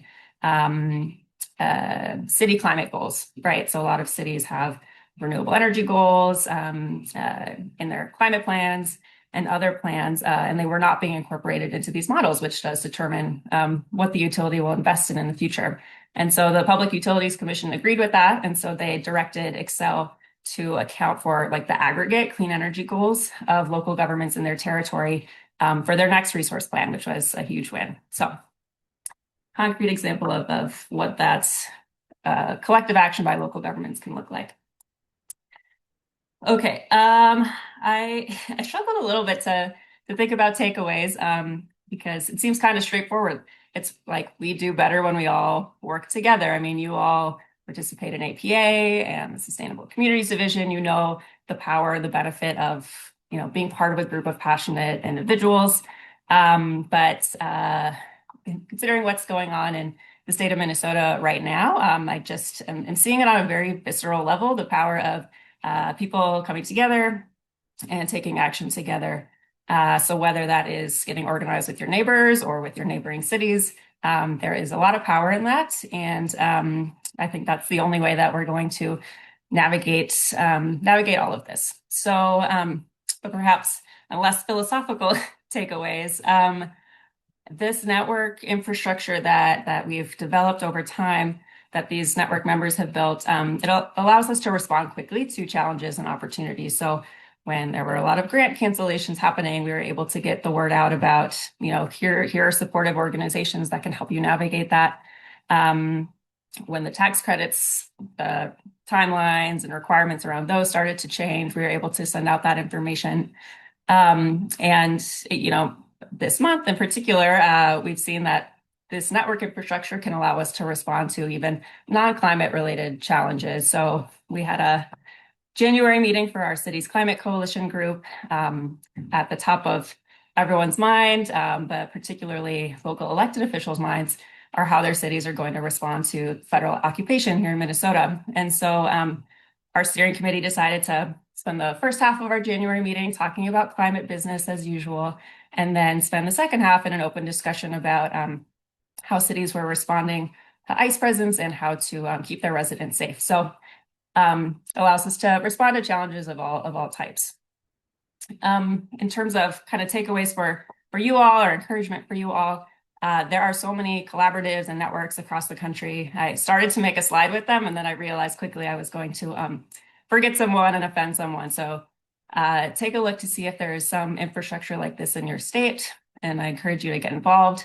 If it doesn't exist, would encourage you to start small. It takes time to develop these, but it doesn't have to be too fancy or formal. Maybe it's a Google group for local governments in your area. Maybe it's a happy hour or a quarterly Zoom meeting that you take turns facilitating. It doesn't have to be anything formal.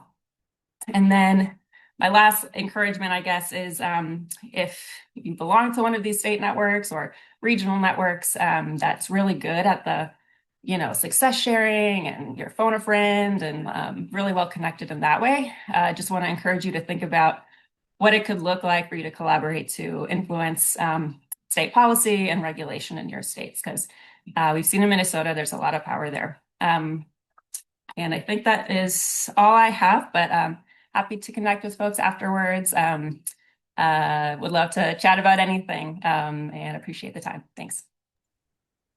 Great. Thank you, Catherine. I will echo your first takeaway, which is it's great to have this reminder of the power that we can all have when we are working together towards a common goal. This is a great example of that, especially that example of incorporating the climate action plan goals and some of the utility work. That was a really big win. So great to hear about that. All right. Well, next up, we have Marcella Keenan Corona, who's the principal of the consulting firm MK Corona. And she's going to speak to community benefits centered program and policy co-creation to increase technical knowledge and capacity. So Marcella, I'll invite you to share your screen and your presentation with us. Thanks. I'm just getting myself sorted, but thanks everyone. And while I'm doing this, I'll just remind you that we have the Moreau board, and it's in a few different areas. So part of it is symposium notes. We're kind of note-taking for posterity. And so if you hear a topic or a best practice that you want to memorialize, or a case study that you enjoyed, please put that there. And then if you have other chatter for the community garden. And then if you have any Q&As, please put those in the Q&A in the Zoom so we can address them either live or in writing. Okay, so I think I'm just about ready here to share my screen. There we go.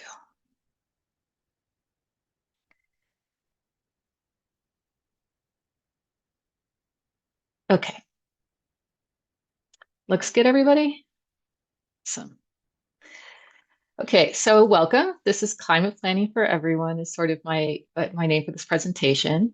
And my focus is about co-creating community programs and policies. And I'm going to give you an example of a project that I worked on, an ordinance in Oak Park, and talk about the ways that we bridge differences using different techniques and strategies and processes.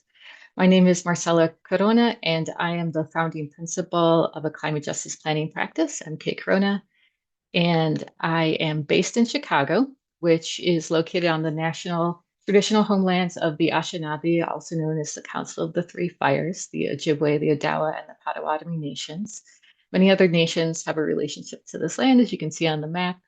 And as an environmental practitioner, I commit to dismantling colonialism and restoring relationships with human and non-human kin as a foundational part of my climate justice practice. By way of introduction, I have the traditional stuff here on the left-hand side. I am currently, I have my own practice, but before that, I worked in local government and sustainability offices. Before that, I was in the nonprofit world doing climate plans and programs and policy design. And then I started my career actually doing environmental regulatory work. So I have an environmental science and an environmental planning background. And as I said, I'm based in Chicago. I work a lot around the Great Lakes, but I also work in the US and in Canada. But I wanted to give you a little bit more of a relational introduction too, especially because this panel in particular is about bridging differences. And so my name is Marcela, and my pronouns are she, they, or in Spanish, ella. And my people are Latinas and immigrants and hard workers and loudmouth and obsessed with food. And when I think of justice, I imagine a neighborhood with lots of safe and affordable housing that can withstand any kind of climate or weather, and with clean air and water and soil for people of all ages and abilities and backgrounds to enjoy. And so we don't have an active chat exactly, but feel free to introduce yourself in some way to me, maybe on the Moreau board or some other way. I would love to get to know you better. Okay, so I'm going to be talking about co-creating Oak Park's single-use plastic ordinance. And I just wanted to share this timeline that spans from 2017 to 2023, because I think we forget sometimes when we see the policy win press releases how long this can take. And this was actually, as you'll see, 3 attempts to get this plastics ordinance across the finish line, which is certainly frustrating to all of us practitioners, and even more so probably to community advocates who are less enmeshed in the systems of policymaking. So attempt 1 was plastic straws. We have an aquarium in Chicago called the Shed Aquarium, and they started a campaign called Shed the Straw. Got a lot of attention in the press, and it also kicked off a national conversation about disability access and how plastic straws play into that, because of course the Shed was focusing on ocean health and didn't necessarily talk about alternatives or other like disability access needs. And they were seeking a total restaurant ban on plastic straws. And so this also started a local conversation at Oak Park, because Oak Park is a suburb of Chicago, and it considers itself very forward-looking on climate, and in particular, its residents tend to be very concerned about plastic waste. It's just a part of the culture. And so they started this process that involved the Board of Trustees and the Environment Commission and some of the local environmental groups to look at the environmental impact of plastic straws. And they engaged with local residents and community members and disability groups. But but because of all of the national conversation that was happening about the adverse impact of a straw ban on the disability community, Oak Park's board pivoted and they recommended instead to have an education-only campaign about dispensing single-use plastics on request. And staff were given funding to do that. And so Oak Park joined the Plastic Free July program, campaign program, which is nationwide. And, they got quite a bit of support from some of the local restaurants, which also, as part of its brand and Oak Park's brand in general, focused on having non-plastic alternatives for their takeaway. So this was attempt one. They kind of got stymied by not maybe fully considering the importance of plastic straws to their disabled community members. Attempt two was about restaurant takeout. So later that year, after the successful Plastic Free July campaign, the board again, along with the Environmental Commission, wanted to talk about an ordinance about banning styrofoam from takeout. And they also wanted to have an ordinance that would have upon request only dispensing of single-use plastic items. And that was moving forward. And then in February of 2020, the board actually passed a motion and asked staff to bring forward a specific ordinance for banning styrofoam.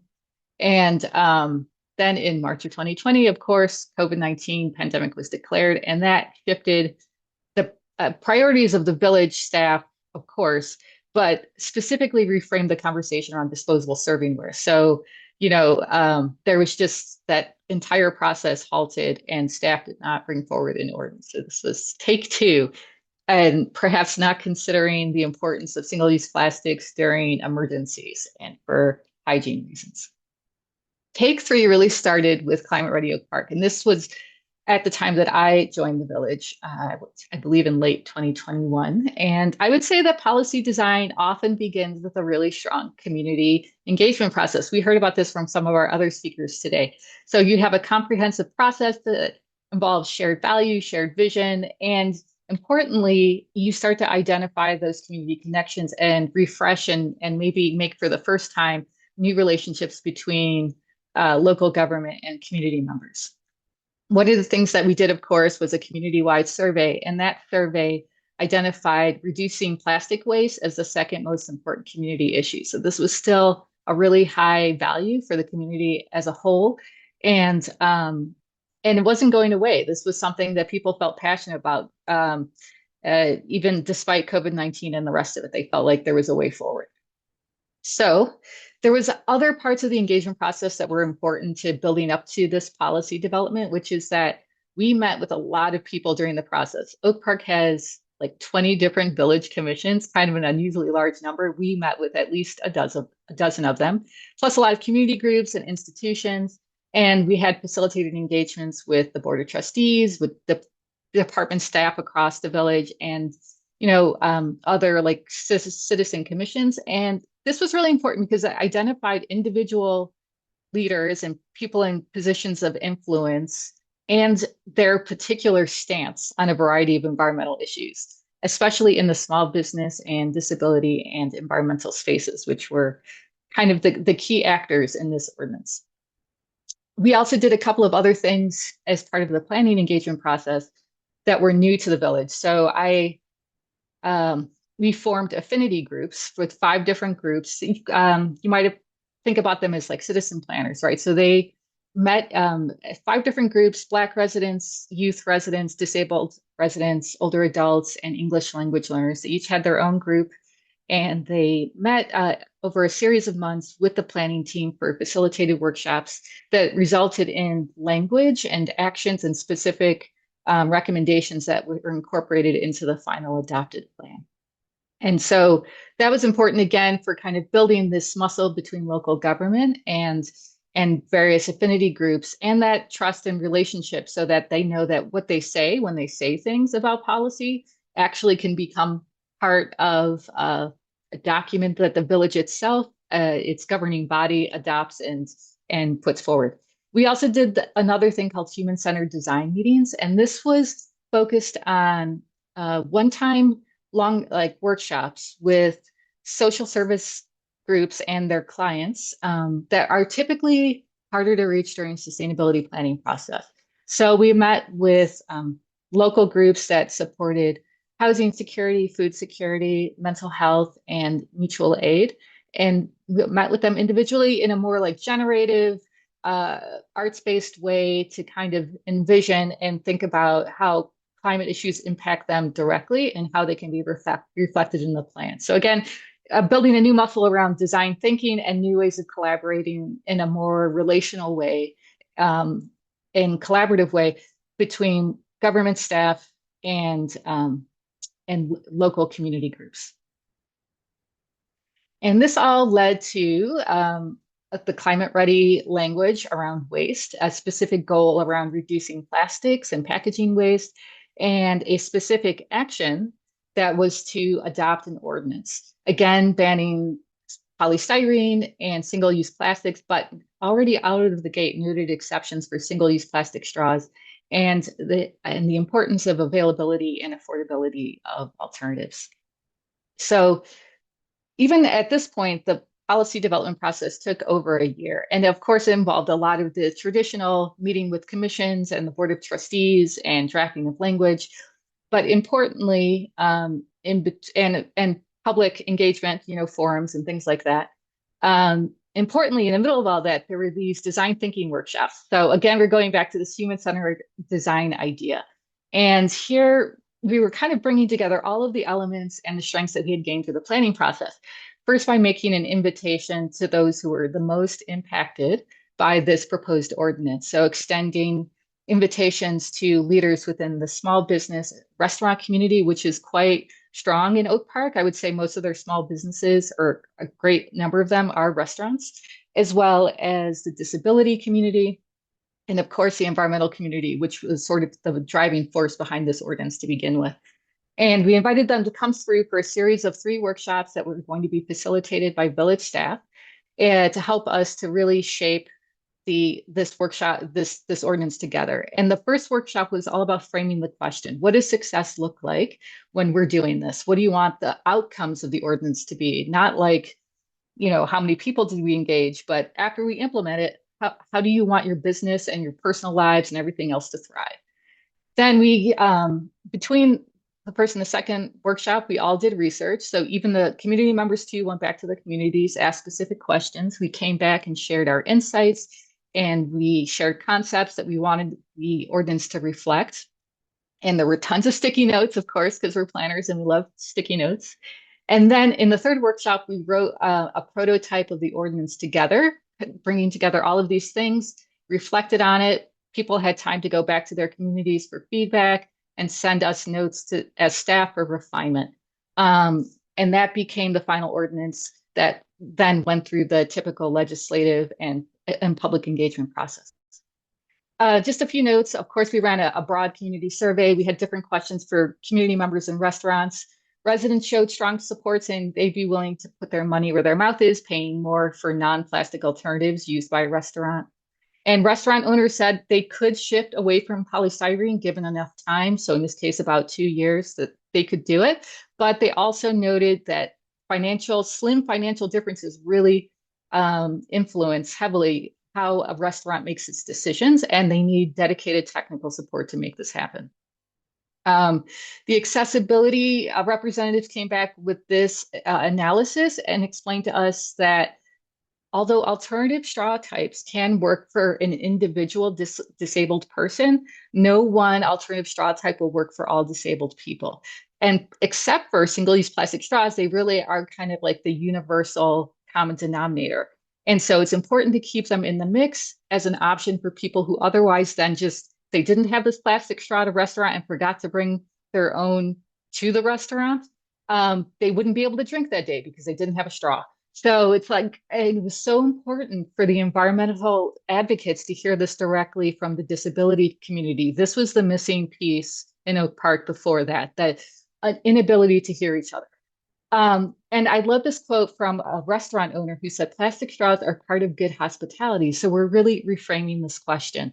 This is not just a matter of dollars and cents, and certainly not only an environmental issue, but it's about being a good host to your patrons. So broadening this conversation was really important, and having people who are leaders in their own right come together and talk to each other in a very safe space or safer space was really necessary to get us forward in the ordinance.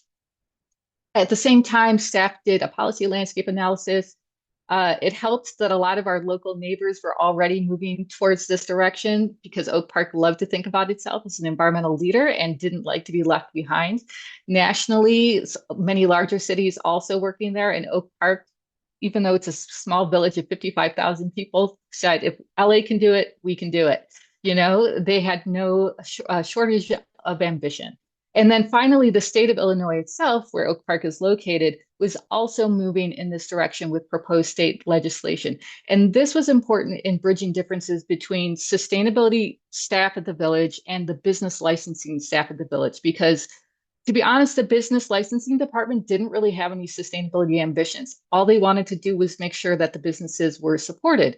But knowing that the state was moving in this direction helped them to feel comfortable that our local ordinance wouldn't cause undue harm and would, in fact, prepare our local businesses to stay competitive even during the state legislation transition.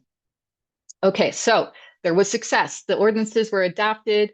It had to be single-use plastics upon request. Plastic straws were exempted, and people and restaurants had to transition away from styrofoam in a phased way. If you're a particularly small business, you had an extra year to comply. And no matter what, if in the case of a declared emergency, this ordinance, was exempted. And then charitable establishments such as food pantries, because this was raised as an issue, also exempted because it simply wasn't really feasible for them to switch to reusables. We also partnered with the Illinois Green Business Program to provide very dedicated and no-cost support and created a procurement guide for non-plastic restaurant products. So making sure that everybody had what they needed to actually make it happen with a minimum of barriers. I know I'm running low on time. I just want to share a couple of resources. This is Rosa Gonzalez's Facilitating Power. I really recommend you take a look at it if you're wanting to think about how to shift your policymaking from very government-centric to a more collaborative approach with community members. And then when you're thinking about how to collaborate and you're trying to pick your partners, think about who is the most impacted and has the least amount of power in the process, because those are the folks that you really want to proactively reach out to, invite into the process, and in fact defer to when their point of view is significantly different. And if you're not sure who has the least amount of power in that situation, I love this drawing from Sylvia Duckworth. It's useful for ourselves, but also putting ourselves into context. Where are we in this systemic wheel of power and privilege across all of our various identities? And if you find that you have more power than the person that you are meant to be collaborating with, how can you be more deferential, show more respect, and check your own biases and privileges in the process? This is just for the Moreau board, which I encourage you to go visit again. Where did you feel that this Oak Park case study fell on the engagement spectrum? Were we ignoring folks? Were we deferring to? Was it somewhere in between? Why do you think that? What tactics or tools did we use in the case study to make that happen? And what could we have done better to improve justice, equity, diversity, or inclusion in the process? So thank you. And if you would like to get a hold of me, I'm happy to. My website is here, and you're welcome to reach out. Thanks. Great. Thank you, Marcella. Great example of a really thoughtful process. You can tell how, through the process, you really built a lot of trust with the community, and great to see the outcomes of that. So thank you so much for sharing with us. All right. Last but not least, we've got Megan Ziegler, who's the CEO of the Southwestern Pennsylvania Municipal Project Hub. She's going to speak to creative funding and capacity solutions for climate action from Appalachia. So Megan, I will pass it to you. Thank you. Hold on, I gotta get the slideshow going. All right. Thank you for joining us. I'm used to being last if I have a last name that starts with a Z. So I'm going to tell you a little bit about the hub, and kind of our work, and then just get a little bit more into some of the funding. So we were established in 2024. We are a fiscally sponsored organization that's philanthropically backed, and we are located out of a community development foundation. So we work with communities to conceptualize, fund, and implement sustainable development projects. So we are working across 12 counties in Southwest Pennsylvania.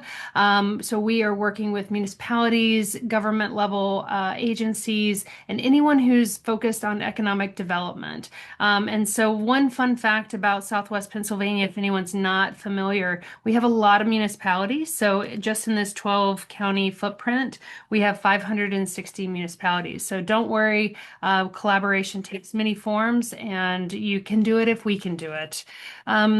So one of the things, our goals are really trying to focus on how are we building a more resilient and well-resourced region. So we're really trying to make sure that we are maximizing impact, that we are closing those capacity gaps, and making sure that we're telling those stories and kind of building that trust, because we really do want to see that regional investment.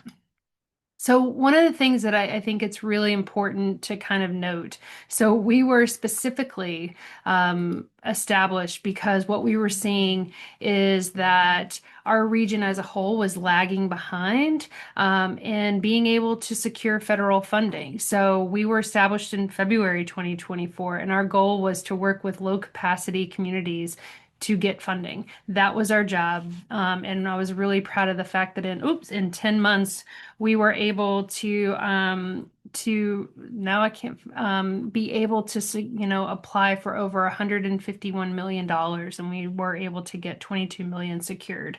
But obviously the world has changed, and with that comes a reframing of our work, knowing that the need is there, but how do we really change what we're doing? And so we really started focusing on planning, capacity building, and financing, because we understand that that's really going to be what we need. And so as we're thinking about what are resiliency options, where do they stand now? A couple things that I thought was really interesting, and some of the others spoke to earlier, is the fact that climate action plans are kind of a critical piece. And so when you're thinking about some of that work. So this is coming from the Center of Climate and Energy Solutions. And this map really shows like who had established climate action plans kind of early on. And then one thing under the Biden administration they did do was the priority climate action plans under the CPRG funding. And so that kind of gave states who didn't necessarily have something in place the opportunity and the funding to develop those. And so I think that's just really important as you're thinking about planning and how to make sure that you're really prepared and able to advocate for the resources that you need when it comes to projects. So I found this map from the Brookings Institute that I think is really helpful in kind of showing what is still available and what has changed since with the new administration coming into office. So anything that is white is deeming that it's still active, that there is going to be some funding there for you. The other kind of lighter orange that you see is stuff that's under threat. But then there is kind of that darker orange that is just where things have been cut. One note, it does have under the EPA, the Community Justice Small Grants. I believe in my experience that has been cut, but that is one that I think will not change. But, losing brick was a huge loss when you're thinking of climate resiliency, but there are still some things that are still available. So we're going to try and keep hope on that front. But other things that in preparation for this, when I was thinking about, because this is a national audience, a couple other things from a federal front that are coming up soon is federal appropriations. And those are earmarks. They were kind of standard practice for a very long time. And then the federal government did stop doing that, but they came back a little while ago. And so that is running through all congressional districts, all Senate offices. They get to pick some projects that they think are really needed in their community and kind of put those into the federal budget every year. So that's one that you should be kind of just keeping an eye on, because those should be coming out probably in the next month, especially now that the budget is kind of moving forward. A couple other things when, in Pennsylvania, we are part of the Appalachian Regional Commission, and they do have dedicated funding every year to support that work.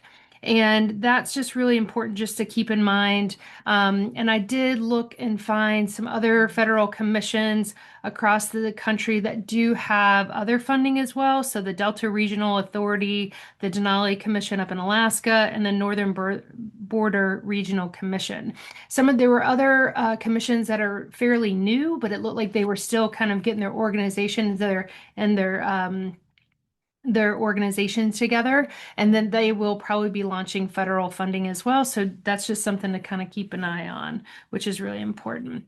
One of the one things that I did note that I think is really important to note is when I was doing some research again, Brookings did have a quote that 80% of our public infrastructure, bridges and stormwater systems, all of that is actually coming from your state and federal, your state and local governments, not the federal government. And so while right now, especially in the realm of climate resilience funding, the federal government may not be the best funder right now, but that's not to say that we should lose hope, because again, if 20% of that is coming from there, that shows that we still can do that.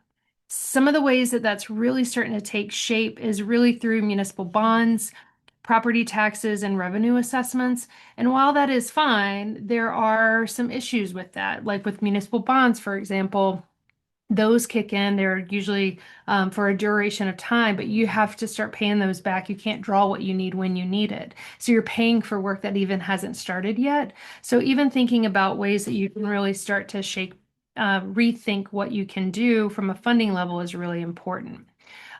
So one of the things that I thought was really great is thinking about how do you start to adjust the model a little bit more? How do you at scale start to look at how can you share the risk across all those who are impacted parties, the collaboratives, and what are the financial implications? So one very small way that you could do it is homeowners association. So the fact that you have shared property lines, you have a fee structure in place, you usually have it's private land. There are some stewardship responsibilities already kind of built into the fact that everyone's agreeing to live in a place is one way that you can do that. In Pennsylvania, we don't have community solar, for example. So a lot of times if people are trying to kind of find workarounds to do that, to do interesting solar projects, that is one that they are able to do. And they're like, well, we could arrange it as a HOA. So that's just one to kind of keep in mind. One that I thought was really interesting, if you're thinking about a slightly larger scale, is a business improvement district. So bids are a defined self-taxing area where the property owners and the businesses kind of pay an additional fee that they can really use for different improvements and things like that. It does not exclude anything that's already happening at the municipal level, but it is a way to subsidize, to kind of help go above and beyond. And there are some really good examples of what's happening from a resilience, how they have been used through the lens of resiliency. So you do have Hudson Square in New York City, and that was really looking at urban heat impact and making sure that they were being able to plant additional trees and to do that. You also have the Pitkin Avenue, which is in Brooklyn, and that one again is kind of looking at some of those mitigating flooding and heat. So that's a good one that you should use that one as well. The downtown DC bid, it was a former eco district. And so that one is really looking at energy efficiency and sustainable infrastructure. So these are all, and then Boston's a good example as well, where they were acknowledging that you cannot, that they have some natural green spaces, that this is a great way to really subsidize and plan for that. Another way that you can really focus on expanding that model is really identify, for me, I always call it the coalition of the willing. Climate resiliency, like who is it impacting across the scale that you really want to focus on? And that could be your universities, your major employers, your utility companies. And so one that I like to highlight was one that I did in a previous job is the Oakland Energy Master Plan. So if anyone's familiar with Pittsburgh, this is where Carnegie Mellon is. This is where the University of Pittsburgh are major anchor institutions and hospitals, museums, everything. Well, they're on a shared district energy systems thanks to Andrew Carnegie for over 100 years. And this was a group that we brought together to really kind of think about what is your decarbonization future looking like as they transition from coal to natural gas and what now. And so this is a great way of just showing how you can kind of build that collaboration with people over time. Some broader things that I think is really important to think about as you're thinking about how to kind of advance things forward. So power purchase agreement's a great example. That one is one where we have a local organization that's working with like 17 small municipalities to really kind of put solar across all these municipalities. So working on doing something like that. When you're thinking about watershed planning, intergovernment agreements are really important because oftentimes, if you're looking at a full watershed, it might be multi-municipalities. And so if you're thinking about how do you justify being able to use capital dollars within, if the rain is happening outside of your municipality, how are you making sure that the impacts are not crossing your boundaries? So that's a great way. We're seeing a lot of multi-municipal planning and implementation because they're starting to acknowledge that, there's things that you need to look bigger than just your current boundaries. Energy Consortium is a really interesting one as well. So in Western Pennsylvania, we have the Western PA Energy Consortium. And so because the Water Authority has the water treatment plant and they have a good baseload of use that they were able to work with the city, the county, major universities. But it also, then they could take smaller nonprofits and they were able to access wholesale pricing for energy, not just paying retail costs. So this is a really important one to kind of think about. And lastly, when you're thinking about authorities and what they can really do. So Philadelphia has an energy authority. And then you also always have your state level energy offices and authority as well. So right now there's 30 states that have loan funds and revolving funds. So when you're thinking about funding, these are great opportunities if you're really thinking about how do I maybe focus on climate and clean energy programs. So that's a good resource to consider.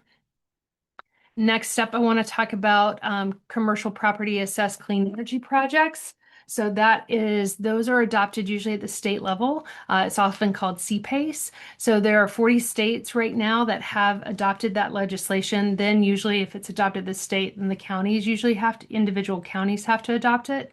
But there are 10 to 15, depending on how you start to frame it, that allow resiliency as part of that. And the way that these work is that you can really, it's more geared towards commercial, industrial, nonprofits, sometimes multifamily.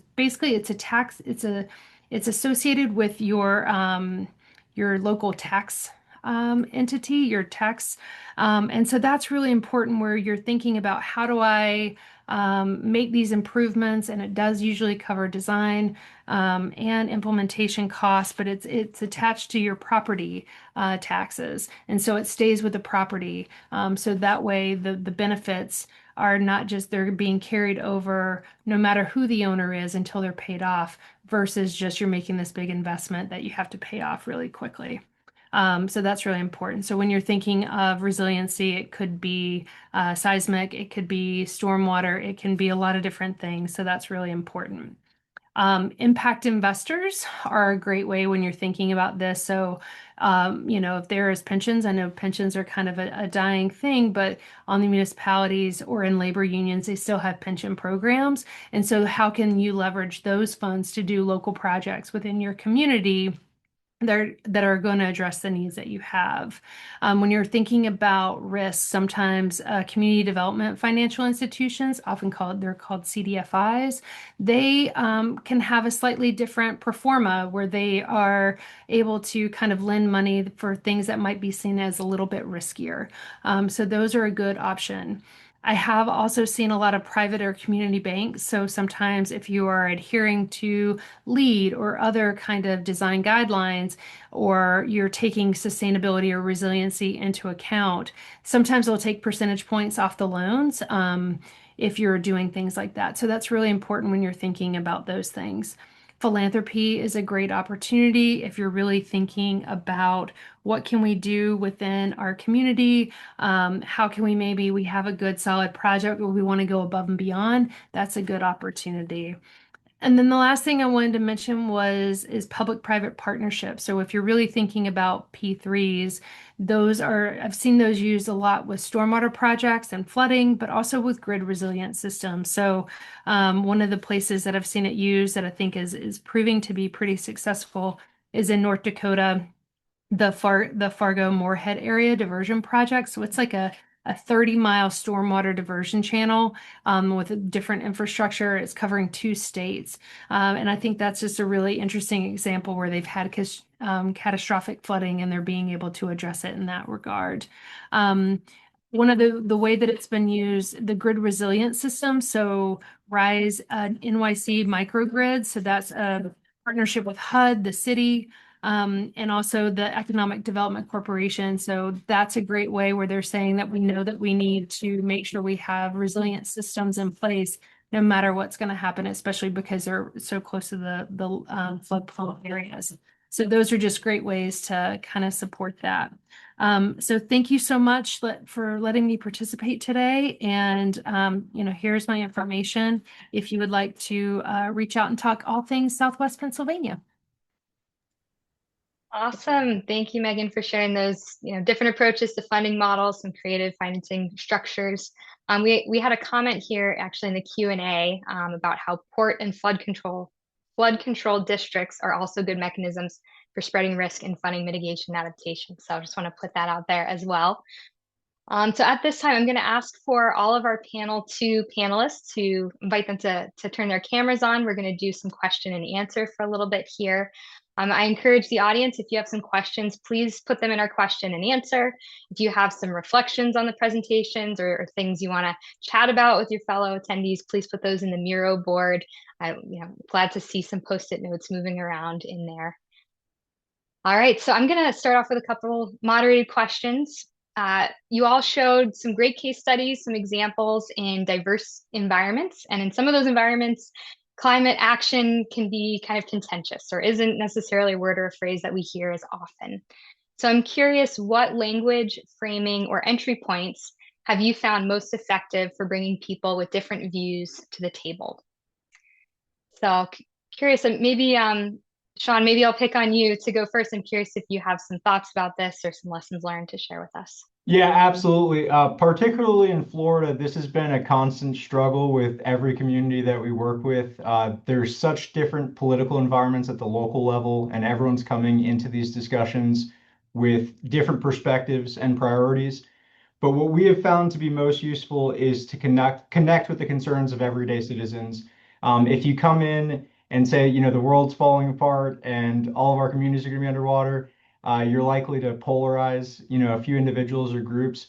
So it's really important to connect all of this information about risk and vulnerability to what people are actually dealing with. And I think in the context of Pasco County, as was evident with the project, all of those hurricanes impacted that area of the state during the project. And so when people were coming to public workshops, they were sharing their lived experiences dealing with flood impacts to their homes, to their businesses. On one of the days that we were down there, right after a hurricane, we were driving down the street and people had their personal belongings completely out on the driveway because their homes were flooded. And you could see, 3-foot water lines on the garage doors.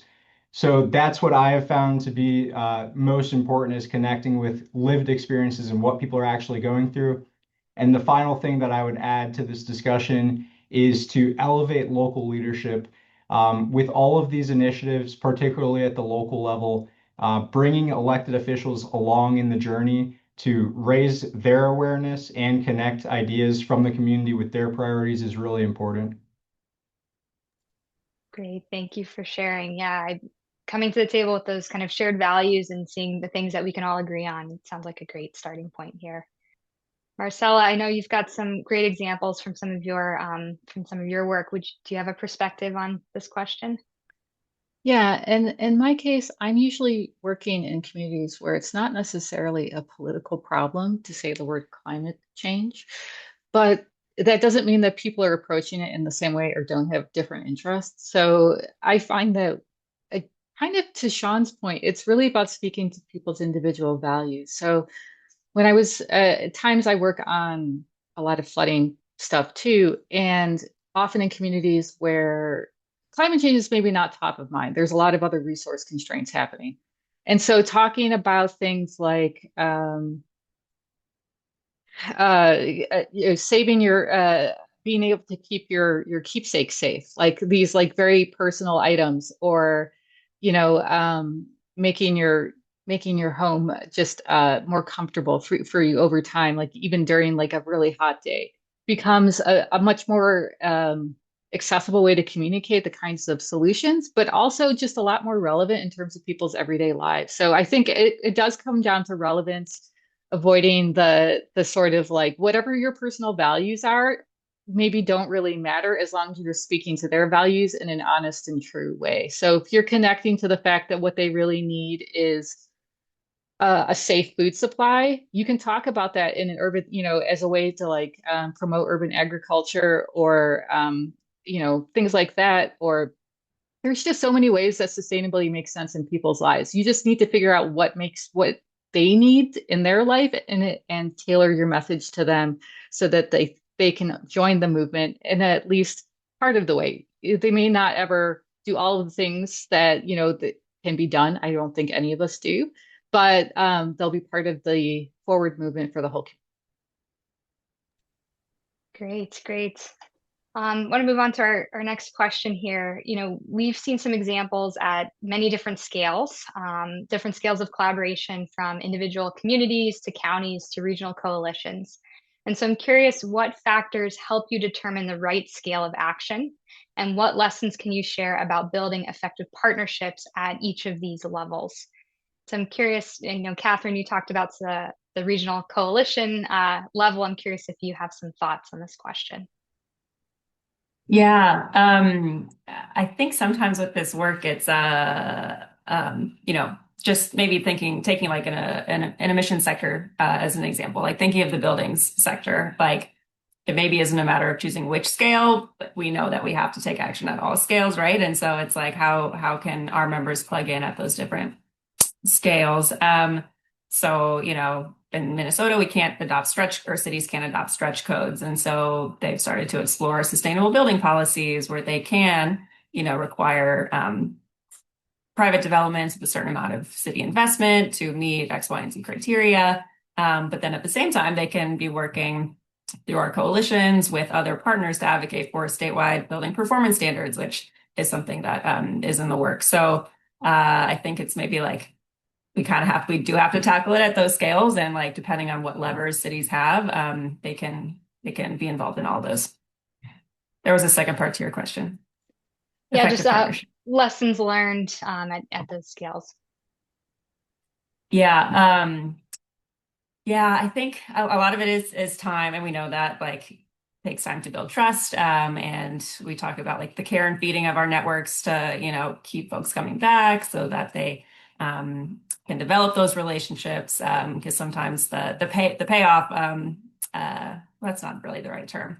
It's valuable throughout, but sometimes we have like a big win that we're proud of. So for example, we facilitate another group that I didn't mention, but it's these rural regional development organizations, like rural regional planning entities that serve rural areas of Minnesota.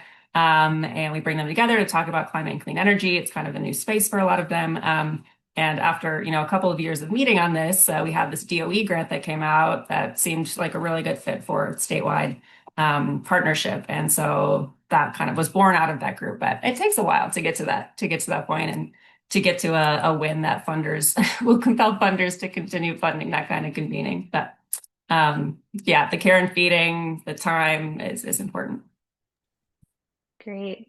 And I'm curious, Megan, you shared some examples, and I know you have some experience working with, entities coming together for collaborations. I'm curious if you have some thoughts on different scales of collaboration, what works well.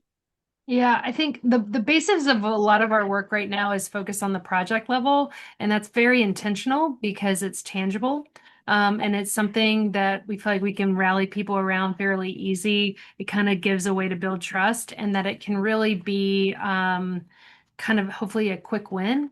But a lot of the times, like we are using human-centered design. So even last night we were down in Greene County doing a work, and it was just like, identifying that coalition of the willing and who has ownership in the process, who are your local cheerleaders. There's always going to be, it's not always the like ED or the CEO, but there's always like that person who, like, you want to get something done, you got to go talk to Mr. or Miss, down the street, because those are the ones who are really going to help you kind of like bring people along and get that buy-in. So I feel like that's kind of probably the most important thing is that we're seeing is just start small and just let it grow. Great, great. I know we're running short on time here, but I do have one more question that I will open up to all of you if anyone's interested, for whoever is interested in answering it. But I think it really gets at the kind of the heart of the theme for this afternoon and for this panel. So question is, given the pace of policy and funding changes, how do you design processes and plans that allow you to pivot quickly without losing momentum or stakeholder trust? We know there's a lot going on in the world right now. Things are changing every day. So how do we create really resilient plans and processes that can pivot when these things occur?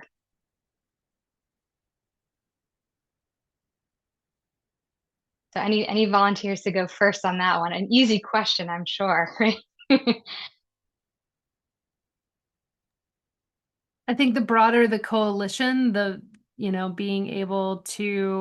broader the coalition and the buy-in, it's going to be maybe too big to fail. So sometimes having the right people say what you need them to say to keep the momentum. If you have solid plans that, diversified funding and being able just to know that, like, okay, this didn't work, let's go to the next one, and like just trying to kind of keep momentum going no matter what life throws at you. Harder to do these days, I'm sure. Well, and to add on to Megan's point, I think the more intersectional the coalition, the better, because that's where people can see themselves in it, regardless of their specific need and interest. So if you can see those points of connection between each other, you can keep.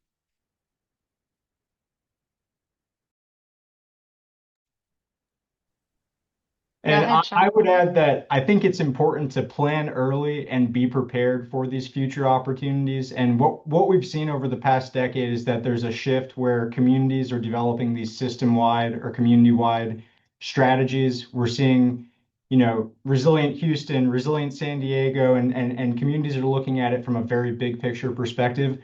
But what that sets you up for is long-term success. When a grant opportunity comes up, you already have your critical assets identified, you have your projects ready to go, where a lot of other communities that haven't had the resources to plan or think holistically, it's all in isolation and there's a grant opportunity, but they don't have the information or, scientific basis to inform that application. So looking at things on a comprehensive scale, I think definitely helps and looking at what's in the pipeline is equally important. Great, great. And Catherine, I'm curious if you have any kind of final thoughts or words on this question.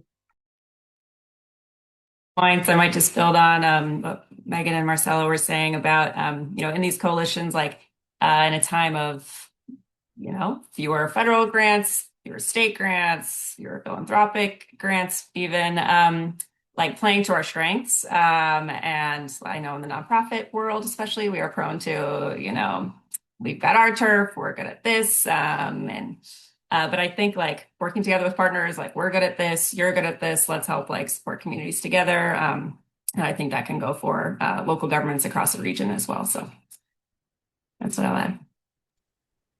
Very good. Well, thank you so much, panel two. We appreciate you all for being here and donating your time and expertise to the SCD community. We've got about 6 minutes left, so I'm actually going to ask Marcella and Donnie to join me on the screen so that we can say a few closing words and take a look at our Miro board. And Marcella, I believe maybe you were going to share the Miro board with the audience. We'll take a quick look through and see some of the conversations that you all have been engaging in.